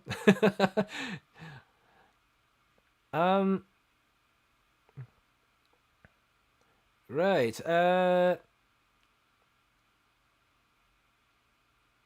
Okay, let's see. Rick, when I was starting out in photography, I found it useful to walk around with a framing oblong rather than a camera. I removed the technical distraction and trying to compose the shot. That's another way of looking at it. Did you remember those in the old days? Yeah, I don't know if you still see this. People do that. Do you remember people do that? Remember that? Every now and then I still do that. Believe me. Every occasionally, if I go out with my family and if I have a camera in my bag, I haven't taken it out. I'll just go to some places. I'll just do this. Oh yeah, okay. I actually still do that, and then so it's kind of resembling what you just said here, and it's a little more like a helpful tool in a way, just to kind of visualize certain framing, certain compositions, and but majority of the time now, I just see it, and I kind of appreciate and also trying to think about what I can do with the shot, and but every now and then I still do this like an old-fashioned painter, like, oh yeah, maybe this way, yeah, maybe that way. I don't know if you still remember those things, and some of you may be too young to actually remember that. You may have seen them in movies, but it's true. People used to do that a lot. Andrew Batchelor, good session, enjoyed it. Oh, glad you enjoyed it, Andrew. Thank you very much for being here. I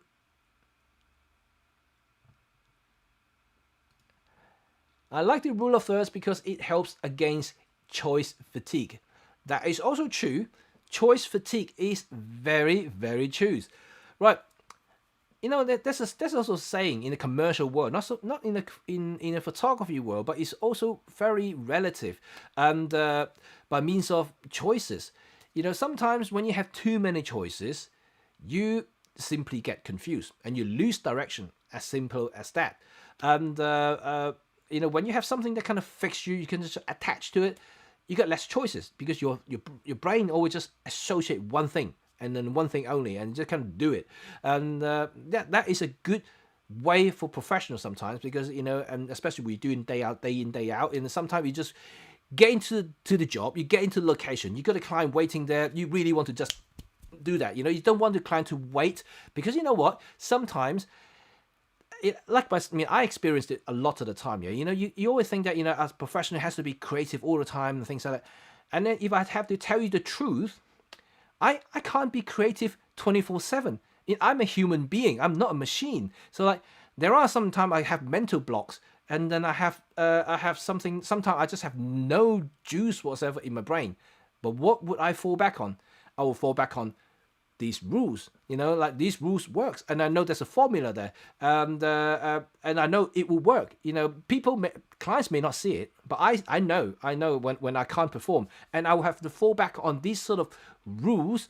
Then it will help me to mitigate the thinking process, and so when I have no energy, or when I'm a little bit ill, for instance, or when I just simply not feeling creative at all, and I just use rules to help me to get through it, and especially you really don't want your client to wait. Especially a lot of my clients are pay me, they pay me handsomely for an hour or two. I don't want to waste their money, and so when I get there, I just have to get on with it. So this is something that will get me going straight away. Perhaps sometimes it happens, and after maybe 45 minutes, half an hour, suddenly my creative thing is back, and then I'll be able to do the shot.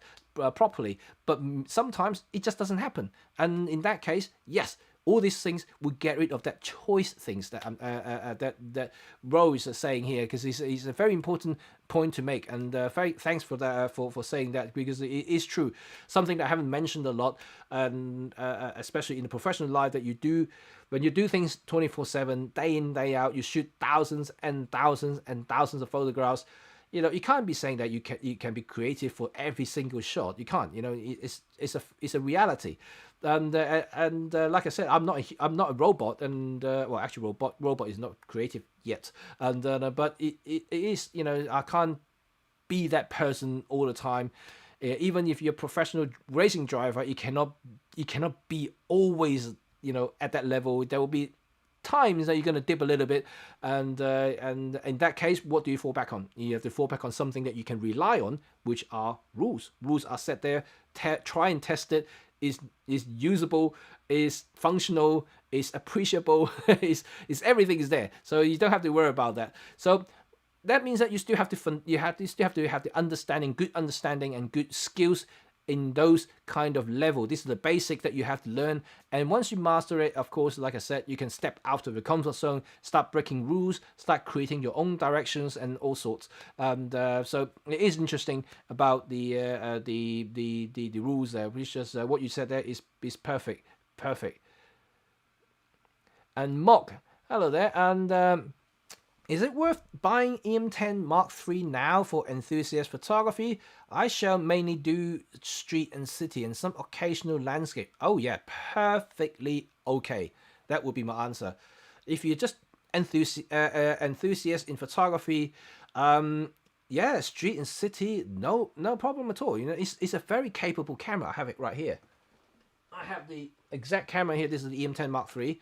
Although I haven't got a lens on, and but yeah, it's capable. It's really good for street. A lot of street photographers always like this flip screen on the back, and they don't like flip out screen. They like the tilted screen, so they can actually do the low angle shots, and they love it. So and I personally do like that angle as well. So this is good if you want to do street and stuff. Landscape, yeah, it's okay. For landscape though, I would actually prefer flip out screen, because we imagine you're doing a vertical shot, for instance. Like your flip screen only flips this way, it doesn't flip the other way. So if you want to, let's say, do a very low angle composition, it's much easier to do this, right? You know, like you can actually see from this angle here, so you can actually do it low down and doing vertical. So it's a bit more tricky, but at the end of the day, nothing is perfect, depending on what sort of things you do the most, and what type of orientation you want to do most. But yeah, but in terms of camera wise, the EM10 Mark III is as good as ever. I mean, I wouldn't say that it's too old. And I also mentioned from the last couple of streamers, where anything from 2015 onward, perfect. No problem whatsoever. You can get any of those cameras in that era, and it's still as good as ever. It's, at the end of the day, you are enjoying the photography. You don't need the latest stuff to create work.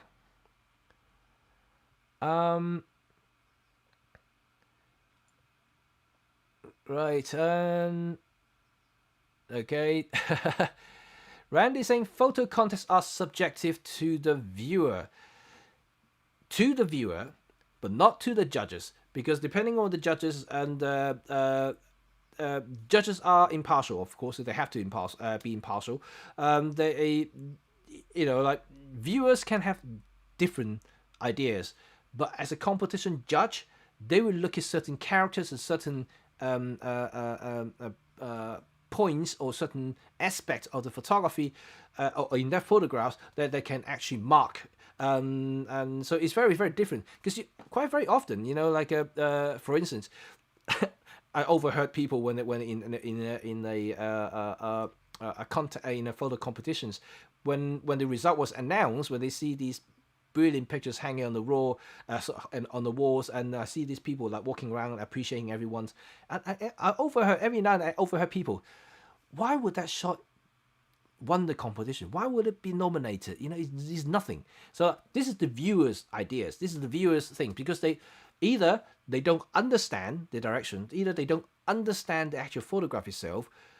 just by purely looking at the aesthetic. Yeah, and then and because to a lot of people, if you, that is exactly why it's a bit like painting. I mean, I'm not a painter, so I can't really appreciate painting that much. But it's a similar kind of thing. If you don't understand or appreciate photography in that level, when you go to a hall like this, when you see all these photographs, you can just basically walk in and out in 2 seconds because you don't appreciate them. And it's very simple because a lot of people just don't. And normal people may not understand them that much. And it's a lot of cases you will find that why these judges will choose some of these photographs that are so kind of different to what you would expect from a award-winning photographs, because you might actually think that some of these brilliant photos that you see on Flickrs and things like that is that, oh man, these are winning photographs. But remember what I said earlier about generic. You know, a lot of judges see generic photos because they are generics. Like I said, there are so many good photographs out there. There's so many good photographers out there. Good. I mean, like they have brilliant photographs there. They compose it correctly. They execute it perfectly. They have the timings right, and everything's just gorgeous. You can't really fault it technically. You can't fault it. But like I said, if you want to win it, you have to step over that line there. You have to become the next level photographer. And in that case, judges will look beyond that. And then that is why that when you see those photographs, that it doesn't normally what you think, what you associate with the good or great photographs that you know or you associate it with. And it's very common. And that's the exact reason why every time you see these photographs out there, and they all look a bit different. And but yeah, this coming from me because I've been there and told you. I'm telling you guys now. This is how we judges actually think about in terms of competition, how we select people. Not just about technical perfections, but also about something else. And it's always about that little something else, and that makes your thing stand out. Remember, okay. Let's go to the next. 1 second. I think I can actually remove this now. Tony, no, actually, you guys are talking Manila concert more for your ego. Tony, I'm more for your ego. Better to put a decent portfolio together if you are serious about photography. Oh, are you replying someone? I think you replied to Manila earlier. Well, good skill. Man, I just overlooked Victor's comment here. Good skills will increase your chances.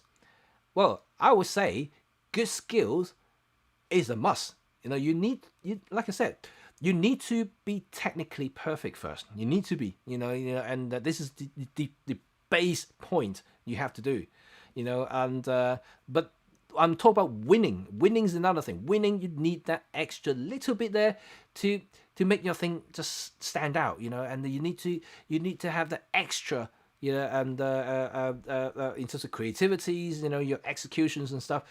You need to be that person if you really want to win something big. Yeah, but skills is a must. You can't have a bad skill, right? You can't, because otherwise your photograph will be like badly composed, badly exposed, and you're not gonna, remember the culling process that I just told you.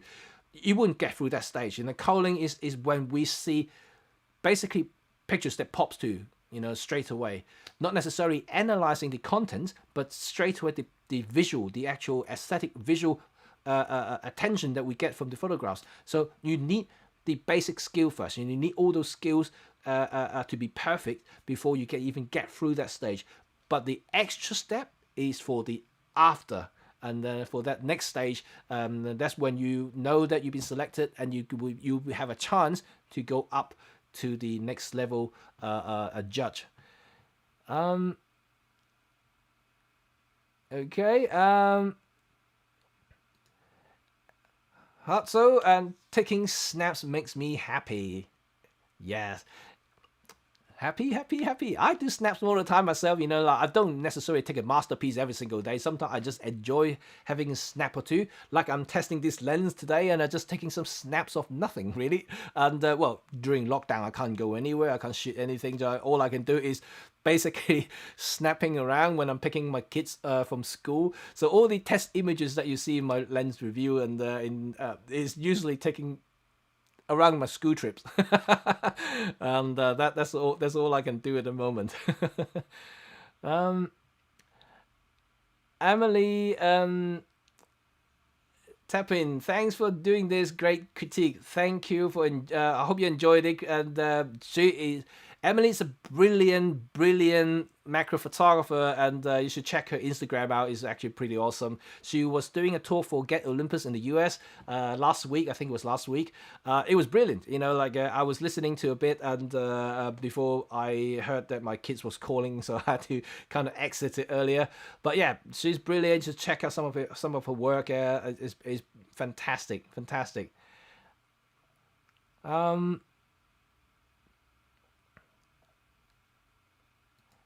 Okay, Wandi, is there any Olympus visionary in Indonesia with YouTube channel? I am not entirely sure, and Indonesia, so I'm not entirely sure. I'm basically Europe based, and then I'm also obviously a UK ambassador, and Europe. So I'm not entirely sure any other regions. Apart from some in the States, I know, and some in Far East, like Robin, I know, and Hong Kong, maybe a couple of them. So apart from them, I'm not entirely sure about Indonesia. So you may be able to Google them actually, so I'm not entirely sure. So I hope maybe someone can answer. I'm not entirely sure. Rick, Pete first. Really enjoy seeing your thought process, Jimmy. Hopefully you do more of these live critiques. I too, and like I said, it's all down to you. If you want me to do more critiques, I need to see some work. So if you guys are really happy for me to do critiques on your photographs and to help sharing your images with other people and learn more in photography, like I said, I'm more than happy to do more in the future. And but it's really entirely down to you. I know that it can be a little bit difficult to accept sometimes, and especially talk about your photography. But like I said, you know, and I'm doing this out of trying to help, and nothing more, nothing less. I'm not even asking for money, which some people do. Simply just, I think it's fun to educate, and it's also fun to see more photographers out there improving themselves, and also, you know, taking their photography to the next step. I think it's actually very, very important that otherwise, you know, it will stay as a hobby, which is fine. And but if you're really genuinely interested in photography, you really want to go to the next step. But how do you do that? Is, you know, to let your photography looked at by an external professional, because that way you can learn more from other people who've been in the field for longer than you, have more experience than you, and that way you will be able to improve for your next chapter.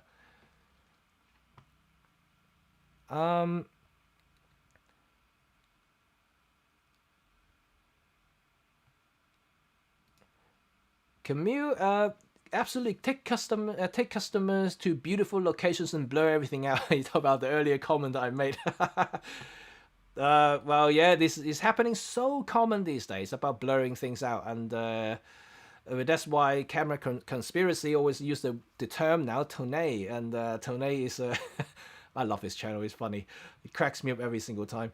And but yeah, it is true. You know, you can see a lot of the channels out there now, and just regardless, you look at some of the earlier work, it's actually better because they didn't blur as much. But nowadays, everyone seems to be vlogging with a full frame cameras, and which is fine if you want to use full frame camera, but stop down the lens a little bit. You shoot everything 1.4, 1.2 f1. I can't see anything, you know, like all I see is your face, but like the reason I tune into your vlog is want to see where you are, why are you talking about this location, but I can't even see the location. It's just completely beside the point, and it's totally unrelated, which is frustrate me so much. Okay, let's see this comment here. This is quite long. Are there any subject whose colors that you find more difficult to capture correctly? Do you have any tips for times when things look different than they appear to the naked eyes? Oh, interesting. This is very interesting.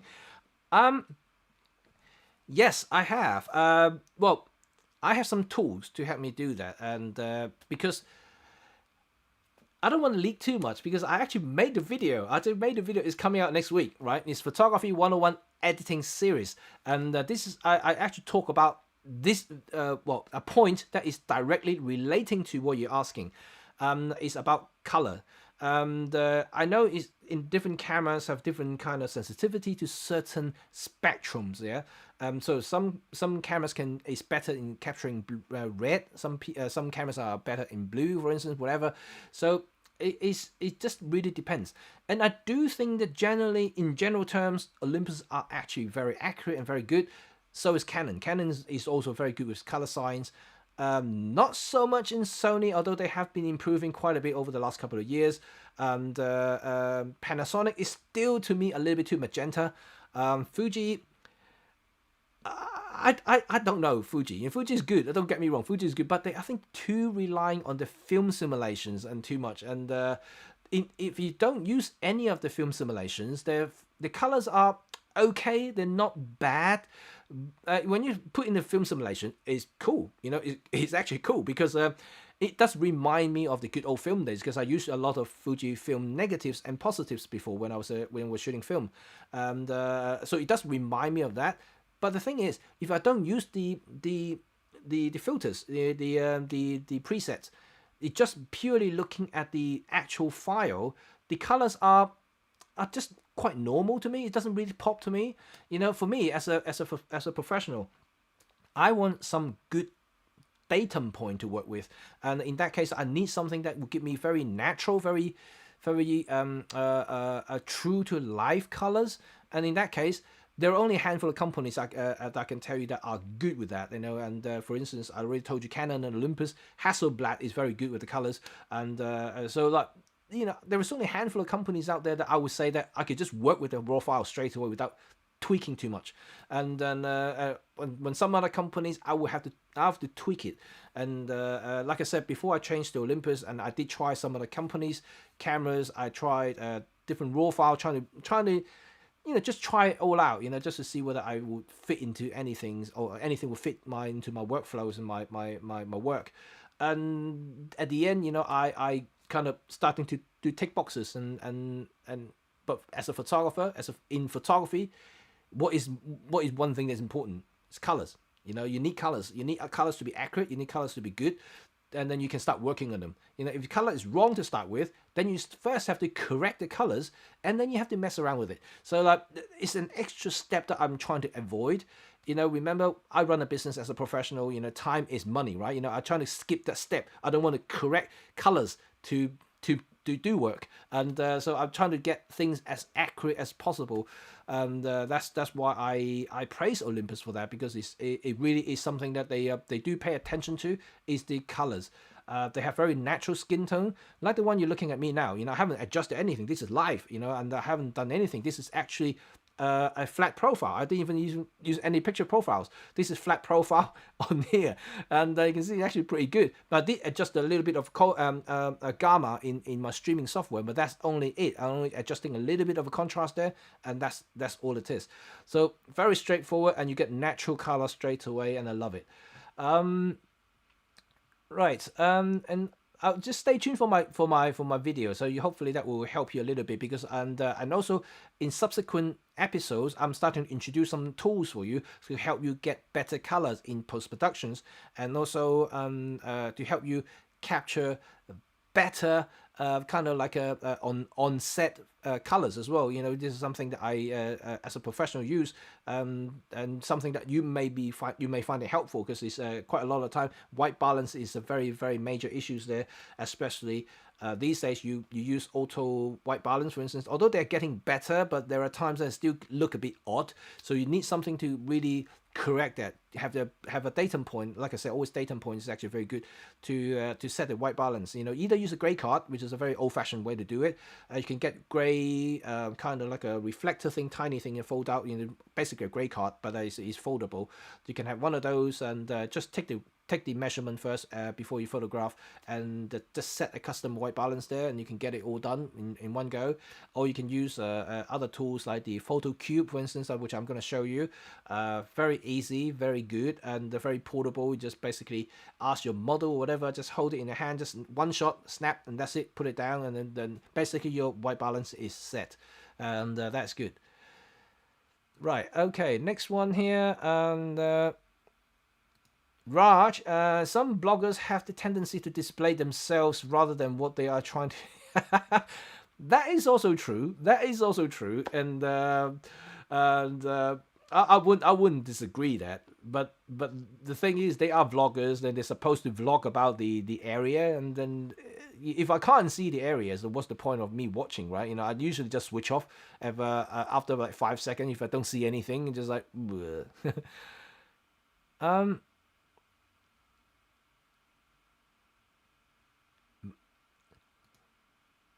Oh, no, this one. Okay, may I ask about anamorphic lenses for Micro Four Third cameras? Interesting, Frank. Anamorphic lenses, there are only a handful of them at the moment, unless you can get some converters and adapters to mount other anamorphic lenses to Micro Four Third cameras.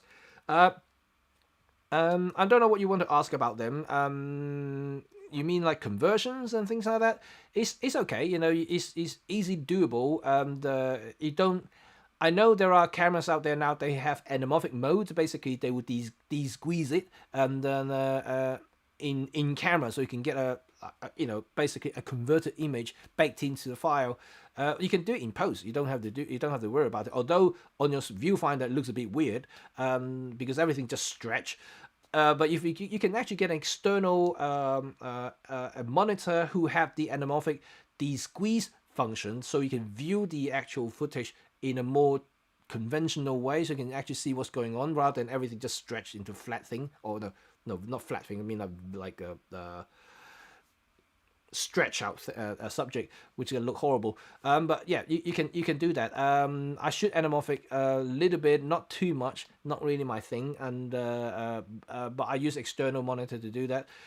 But other than that, it's okay. There's nothing wrong with using any anamorphic lenses on Micro Four Third. You just have to do something in post to get it working again.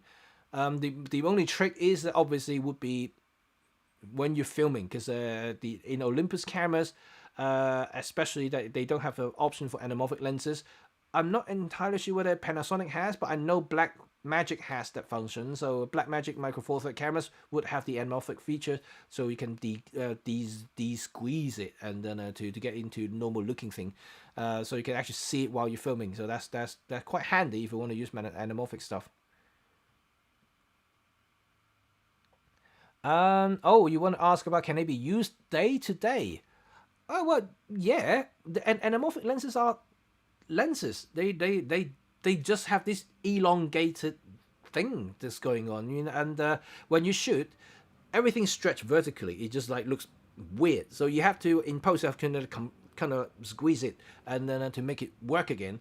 But nothing wrong with using anamorphic lenses for photography, if that is what your question is, or doing day-to-day videoing. There's nothing wrong with it. Nothing wrong. It's just a lens with different characters. For those people who don't know, anamorphic lenses is that they usually have this really kind of weird-looking bulging characters there, and also the highlight. That's the really main thing. The highlights will be in a horizontal flare, and which is made popular by what's the guy's name? I keep forgetting his name. Independence Days, right? And then having these horizontal flares going around, and so that's what make anamorphic lenses so popular these days. It's actually good for sci-fi stuff because you can imagine a lot of highlights, and so you always get these lines going around. And it's actually pretty cool. I played around with it a little bit, but it's not really my thing because I think it is to me it's a distraction. Right, let's see, it's another comment here.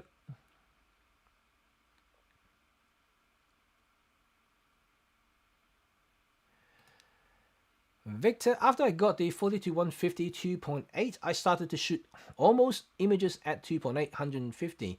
After some time, I found that all images look very similar, and I guess I know my favorite aperture is near f4. Well, mix it up, and remember, aperture there is for you for obviously to control light, but it's also for artistic reasons. Yeah, this is exactly a very good example, Victor.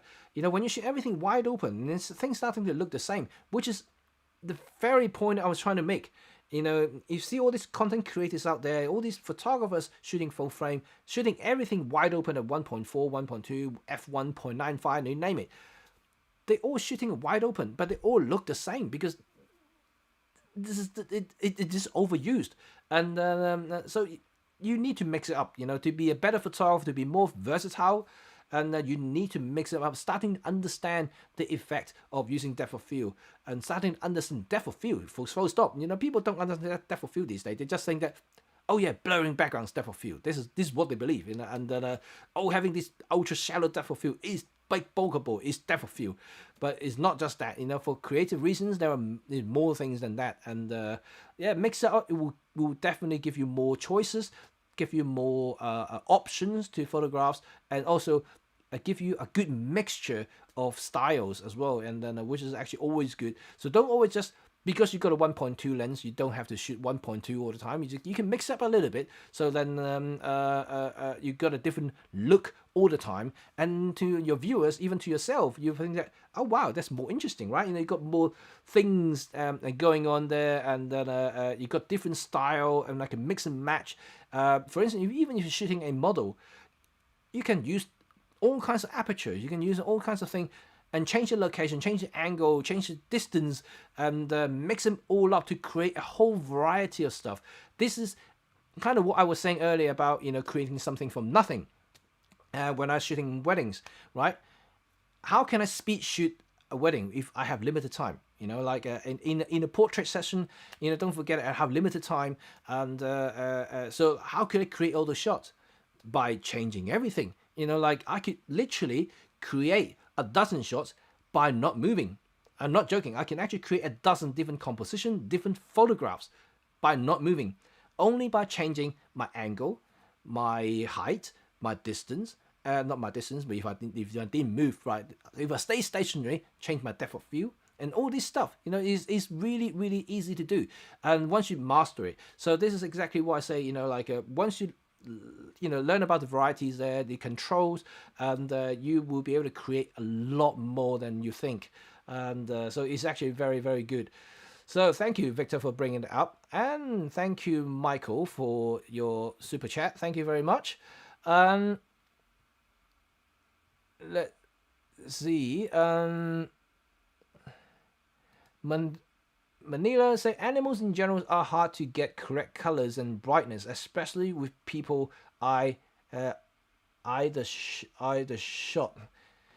Well, people people and animals, yeah, depending on what type of animal it is, and I don't think it's that difficult. I mean, unless they are just the animals are very, very dark, and unless you are facing a very extreme kind of lighting conditions, and usually I don't see the problem there. And by lifting the shadow up if the animal is too dark, or vice versa, is not too bad.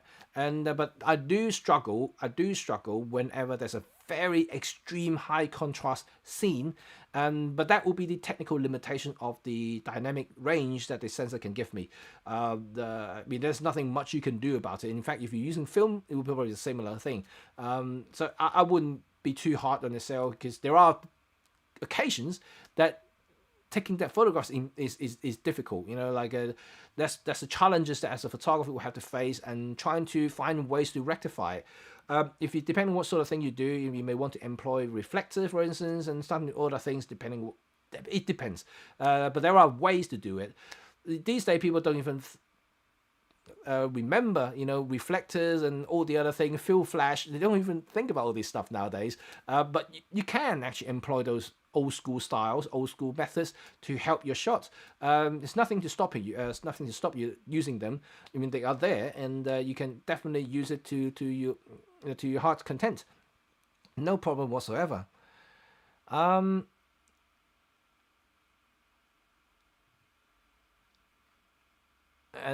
then hello Jolie, hello.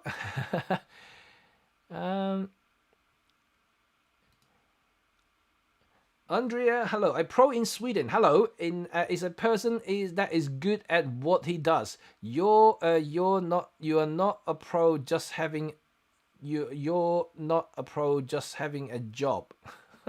Really? Okay, right. That's an interesting interpretation there. But my understanding is a professional is a guy who simply making money from whatever they do. That is why we have good professionals and bad professionals. And that's true, right? You have good professionals and bad professionals. So what you're saying there, it has to be really good to be a pro, and I would say that a pro has to deliver certain standard, and that's true. But you also have very bad pros and very good pros and very great pros, and then they also have different levels, and that's why they got different charges, for instance. But it's interesting. It's an interesting point that you mentioned there. I will be quite inclined to find out more. And. Humberto is an all parents thing. Ask a Jew parents or Italian one and tell me about it. Yeah. Phil, I was the second shooter at a wedding. The groom came in on a tractor and I left with the bride in it. Ooh, wouldn't that be cool? Wouldn't it? Have a tractor and a bride. Oh, that would be a good photo. That would be a really interesting portrait with them and on a tractor. That would be fun. How did she get on the tractor? Did she even have a long trail of dress? That would be quite dangerous if the dress get caught in the wheel. That's what I'm thinking.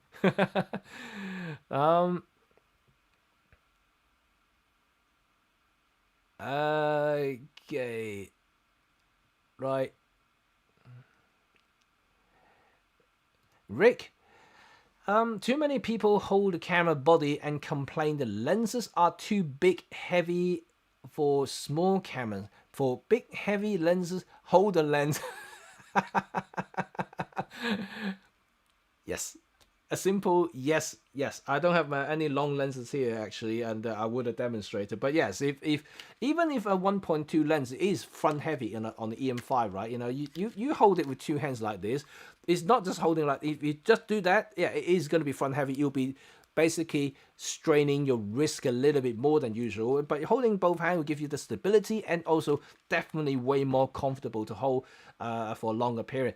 And also there are other tools like my latest monopod reviews. If you're having a big giant massive long lens, use a monopod, which is a very typical thing for a lot of sports and motorsport photographers to use that sort of thing. It's a very useful tool. I have monopod myself, although the one that I just reviewed, have to send back, is actually a very good one. And but I have another monopod anyway, so I don't need another one. But the one that I just reviewed, the Super Duper by Ben Rowe, is actually pretty awesome. And if you haven't seen that video, it's on my YouTube now, so it's actually pretty good there. It's weather sealed as well, which is actually quite hard to come by for a weather sealed monopod.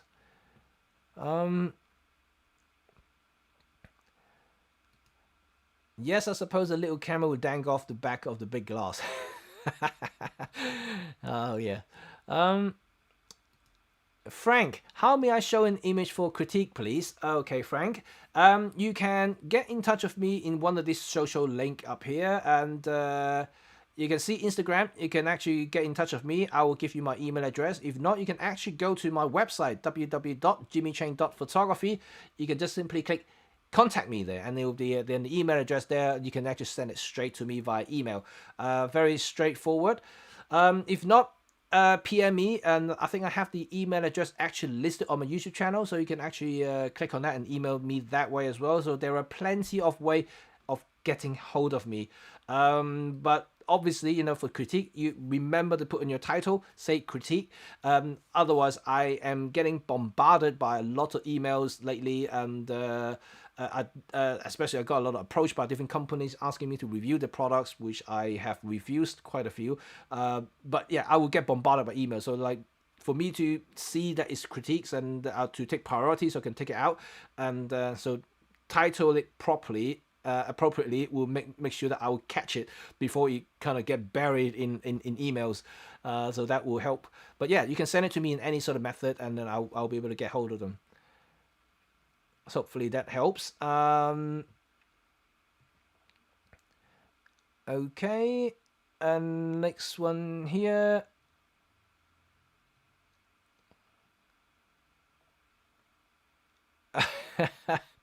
Sound died and I got distracted. Okay, okay, let me just kind of skip through a few things here because I think you guys have been talking. Okay, Randy, Jimmy, like my wind turbine shot and have not been seen anything like it on the web. Oh yes, your shot. I will leave it for next week because I think I love that shot a lot because it is really fantastic. I think that shot is really really good. It almost looked like dandelion, and I really do like that shot. And yeah, thank you for reminding me because I did put it aside, waiting for a special announcement. And that is really good. I like that shot. So Randy, don't I haven't forgotten. It's all there, and is going to be showcased. It's really nice there. I think that it's worth mentioning how how creative you are actually that particular shot because you actually do some compositing there. So it's got a few, I think a number of images merged together. So it's actually very good. I like it. I do like it a lot. Right. I mean, I'm gonna continue. Francis, the extra bit that you mentioned more than once, going over the line, is really about person's craft, right? No, it's not just about the, well, it's depending on how you define the word craft. And when I say over the line, it means that you have to look at more than the superficial stuff, the obvious stuff. And so whether you can call it a craft is perhaps, I mean, you can use the word craft and you can be crafty at things and things, but I think that you have to be artistic and creative in that sense. So yeah, I guess you can use the word and craft for that. I know it's very, I don't know. I mean, it's very difficult for me to kind of pinpoint exactly what it is, given that my limited vocabularies, especially. You might think that I'm very good at English, and I'm not. To be honest, my mother tongue is actually Cantonese, so like, and my English is not perfect. So every now and then I have to juggle in my head and thinking what words should I use to do that. But I guess I could use craft, and so forgive me if I'm making no sense whatsoever, but I'm trying to make sense of myself. But yeah, this is what I hope you understand what I was trying to say though. You know, we have to go over the line by means of going the extra mile to get things done properly. So that will be good. You know, hopefully that will be something that you'll be able to make sense of and do something better. Right, let me just go. Oh, and another super chat. Thank you.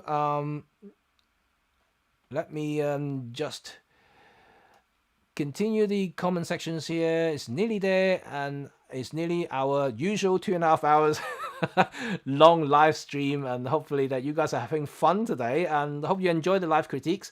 Hopefully you enjoy the talk that I talked about professional stuff, because I think people who think professional don't use Olympus or don't use Micro Four Thirds is a nonsense, because professional use anything, you know, and we can use anything as a professional.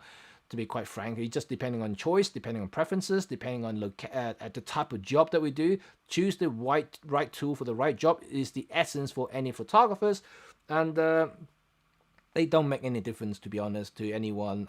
If someone say to you that only full frame or medium formats are professionals, they clearly not a professional themselves. They're not talking sense at all. To be admired, you guys, you and other ambassador, because no other big brands have to prove themselves and their gear to be worth using on the market again and again. Well, okay, fair enough. You know, you have your comment, and so be it. I don't mind that, and I'm not proving anything. Look, I'm not proving any. Did I prove anything? I was looking at photographs. I was looking at photographs. I was criticizing some photographs.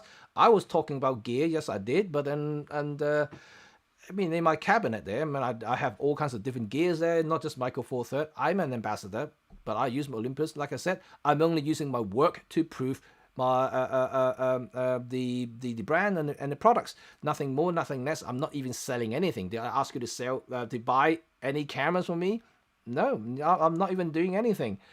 And if you don't believe in photography and that look past the brand issues, don't actually appreciate what I've spent my last hour and a half talking about, and good luck.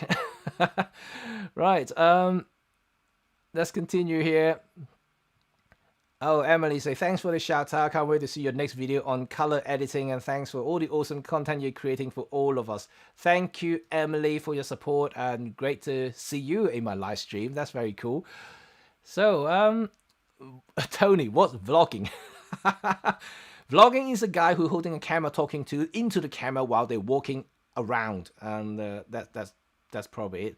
Although lately my vlogging has been sitting in my kitchen more than anything else because I've got nowhere to go. It's still kind of lockdown thing in a way, and not something that I would be feeling comfortable to go to at the moment. And to be quite frank, even though we're easing lockdown now, we're able to go out a little bit, but I still don't feel it, to be quite honest. I got young kids at home. I really don't want to jeopardize anything, and I just wanted to be safe more than anything else. I already said to a lot of my collaborators, a lot of companies, as much as I want to go and do some things, but I have to, obviously my family comes first. I need to make sure they're safe, and I don't want me going out just for the sake of doing something.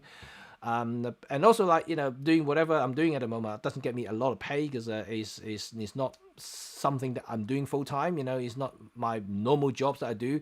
YouTube, makes me a little bit money and it's helping me out a little bit, and so it's good, but it doesn't make me that much. So it's not something I consider risking my life going out to do some B-roll just for the sake of creating better content. I would like to, because I'm a perfectionist. I do like to get something decent and better and more entertaining, but it's hard to say. Right, Michael there, you got the comment, so thank you for your super chat, of course. Michael, what about Fuji gear like the XT1 Plus, XE1 and HX1, etc, etc, and crazy low prices? Jimmy for starting off in film photography, videography school in the fall. Right, nothing wrong with any of the cameras that you actually mentioned here, and they're all very capable cameras, but they're very different cameras there. You got XT1, which is a very old, well, I wouldn't say very old, but older generations.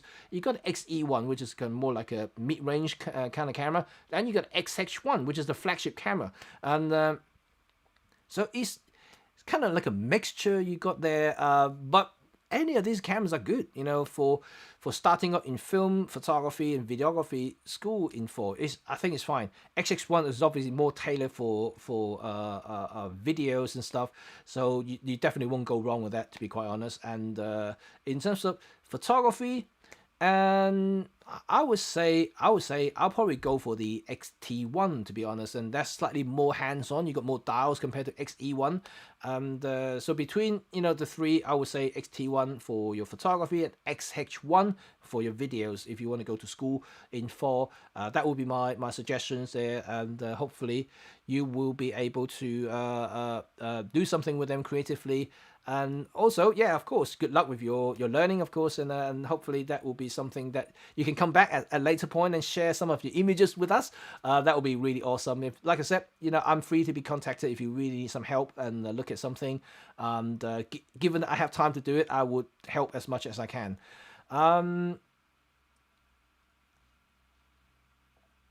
Okay, that's great.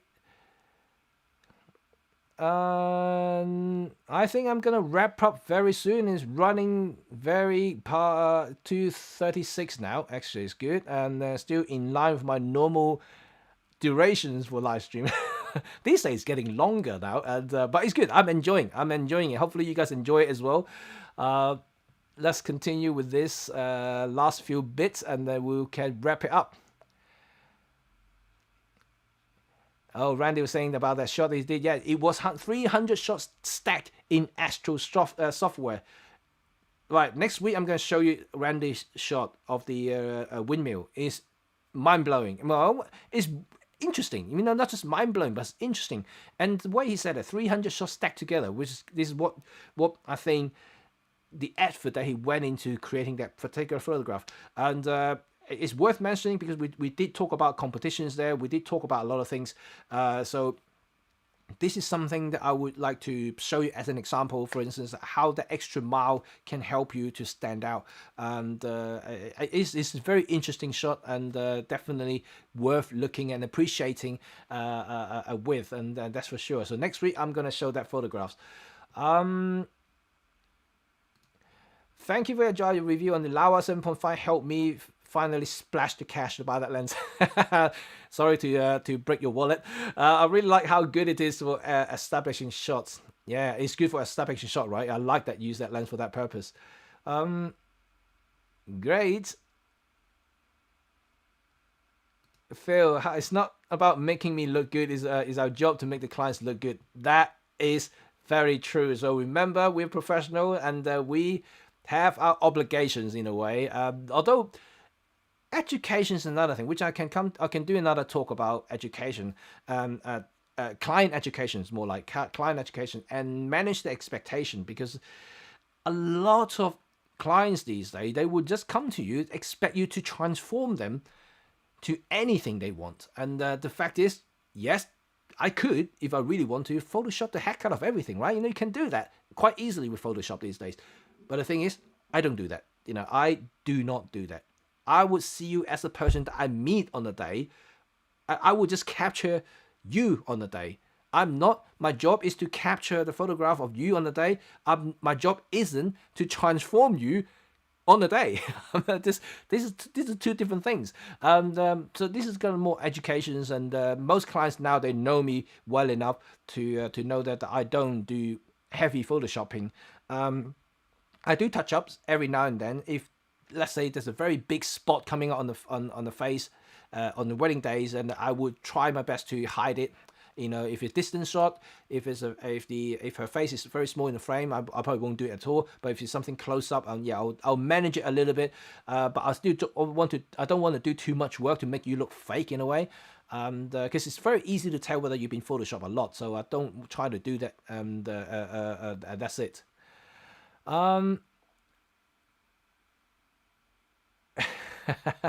Michael say, I love Fujifilm. Oh my god, what's wrong with me? yeah, that's okay.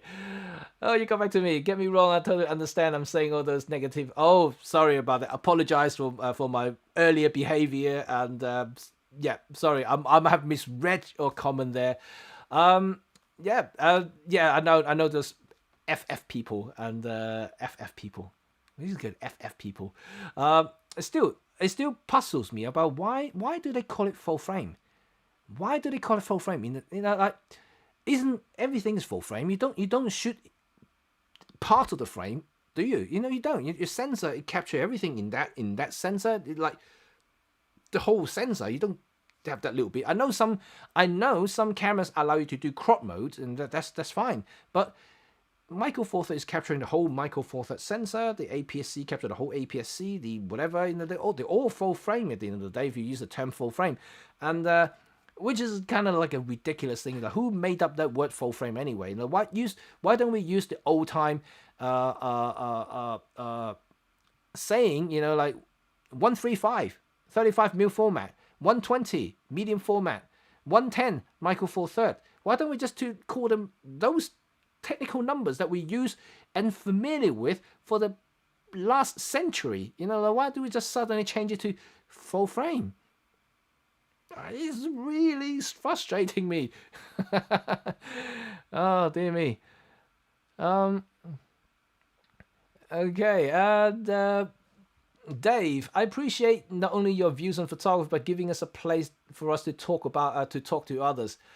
Thank you. I enjoyed. Thank you, Dave. And I'm hoping to create this community here. This is a really good community that I have here. And to be quite honest, I consider you guys as my friends, and I would even say the family nowadays, because it's just, like I said, you guys mean a lot to me. Like last year, I went through some really rough patches last year.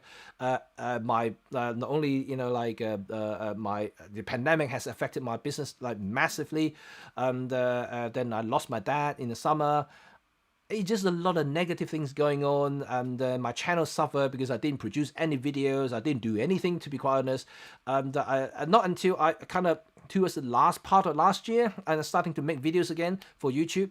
And even now, I'm still struggling a little bit because it's just not back to my normal pace and have my normal time to do videos. Or to do things that I want, I can't, because I can't go out, I can't do B-rolls, I can't do this and that. It's really difficult for me, and I'm a creative person. I can't just stuck in a room and not be able to explore.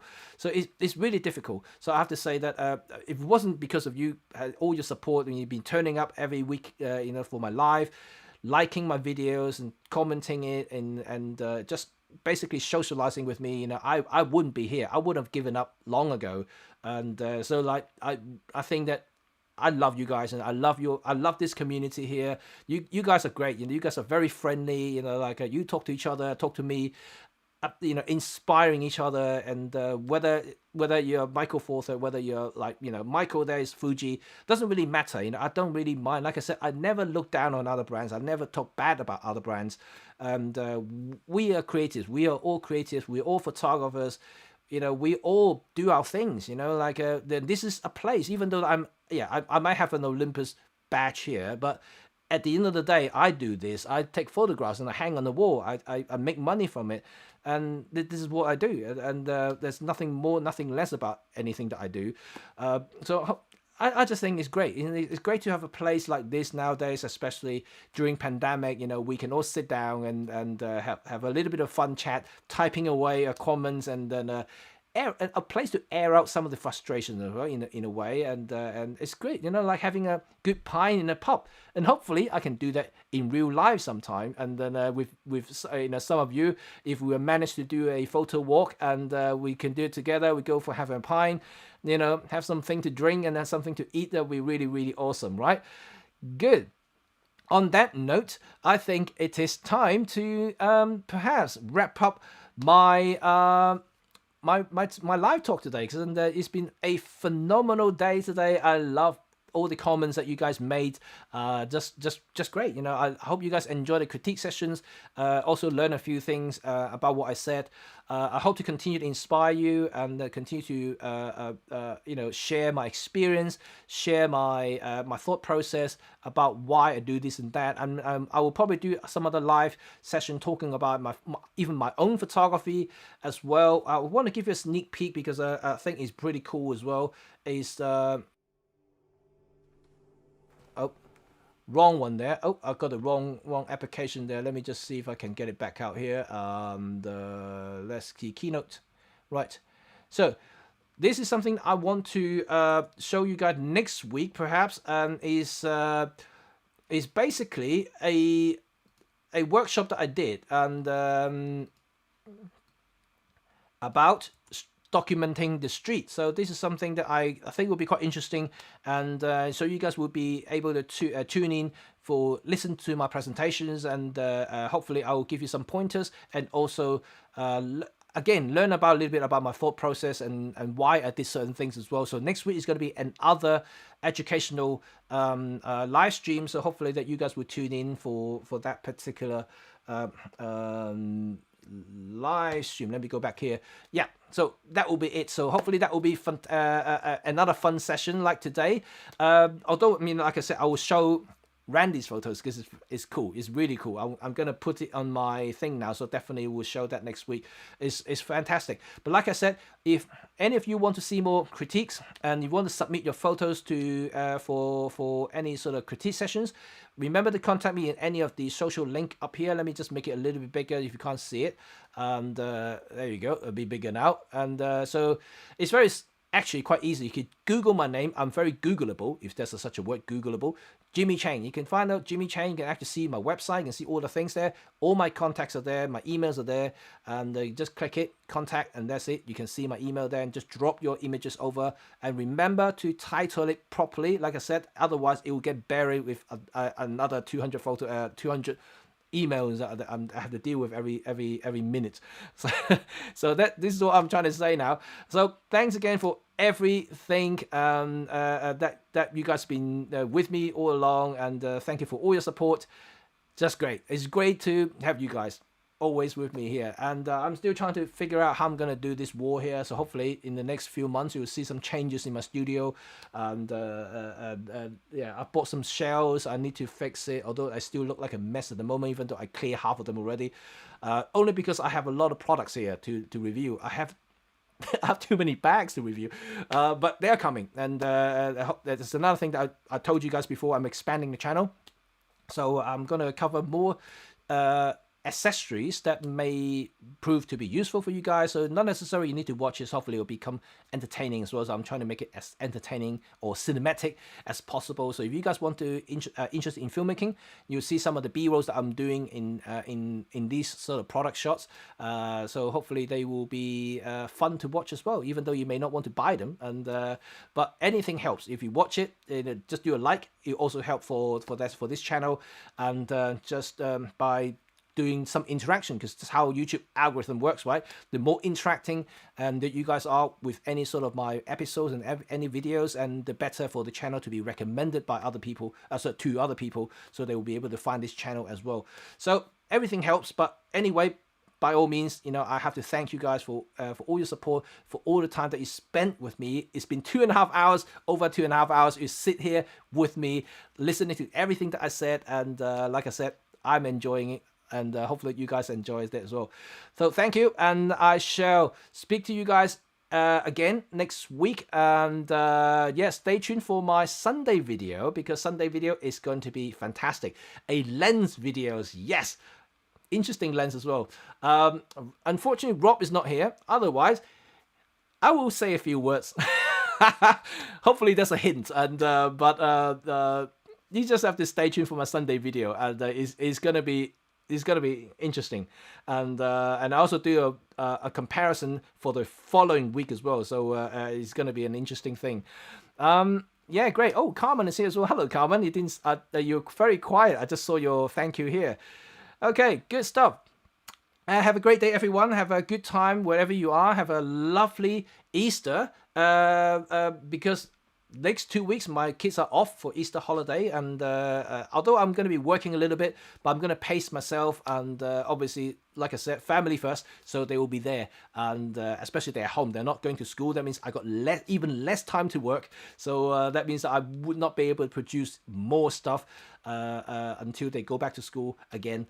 Anyway, I said a lot of stuff, so I better shut up now before you guys kick me out and leave me and leave me some thumb downs and saying that I talk too much. Okay, guys, I will speak to you guys all later, and have fun and enjoy yourself. Bye for now.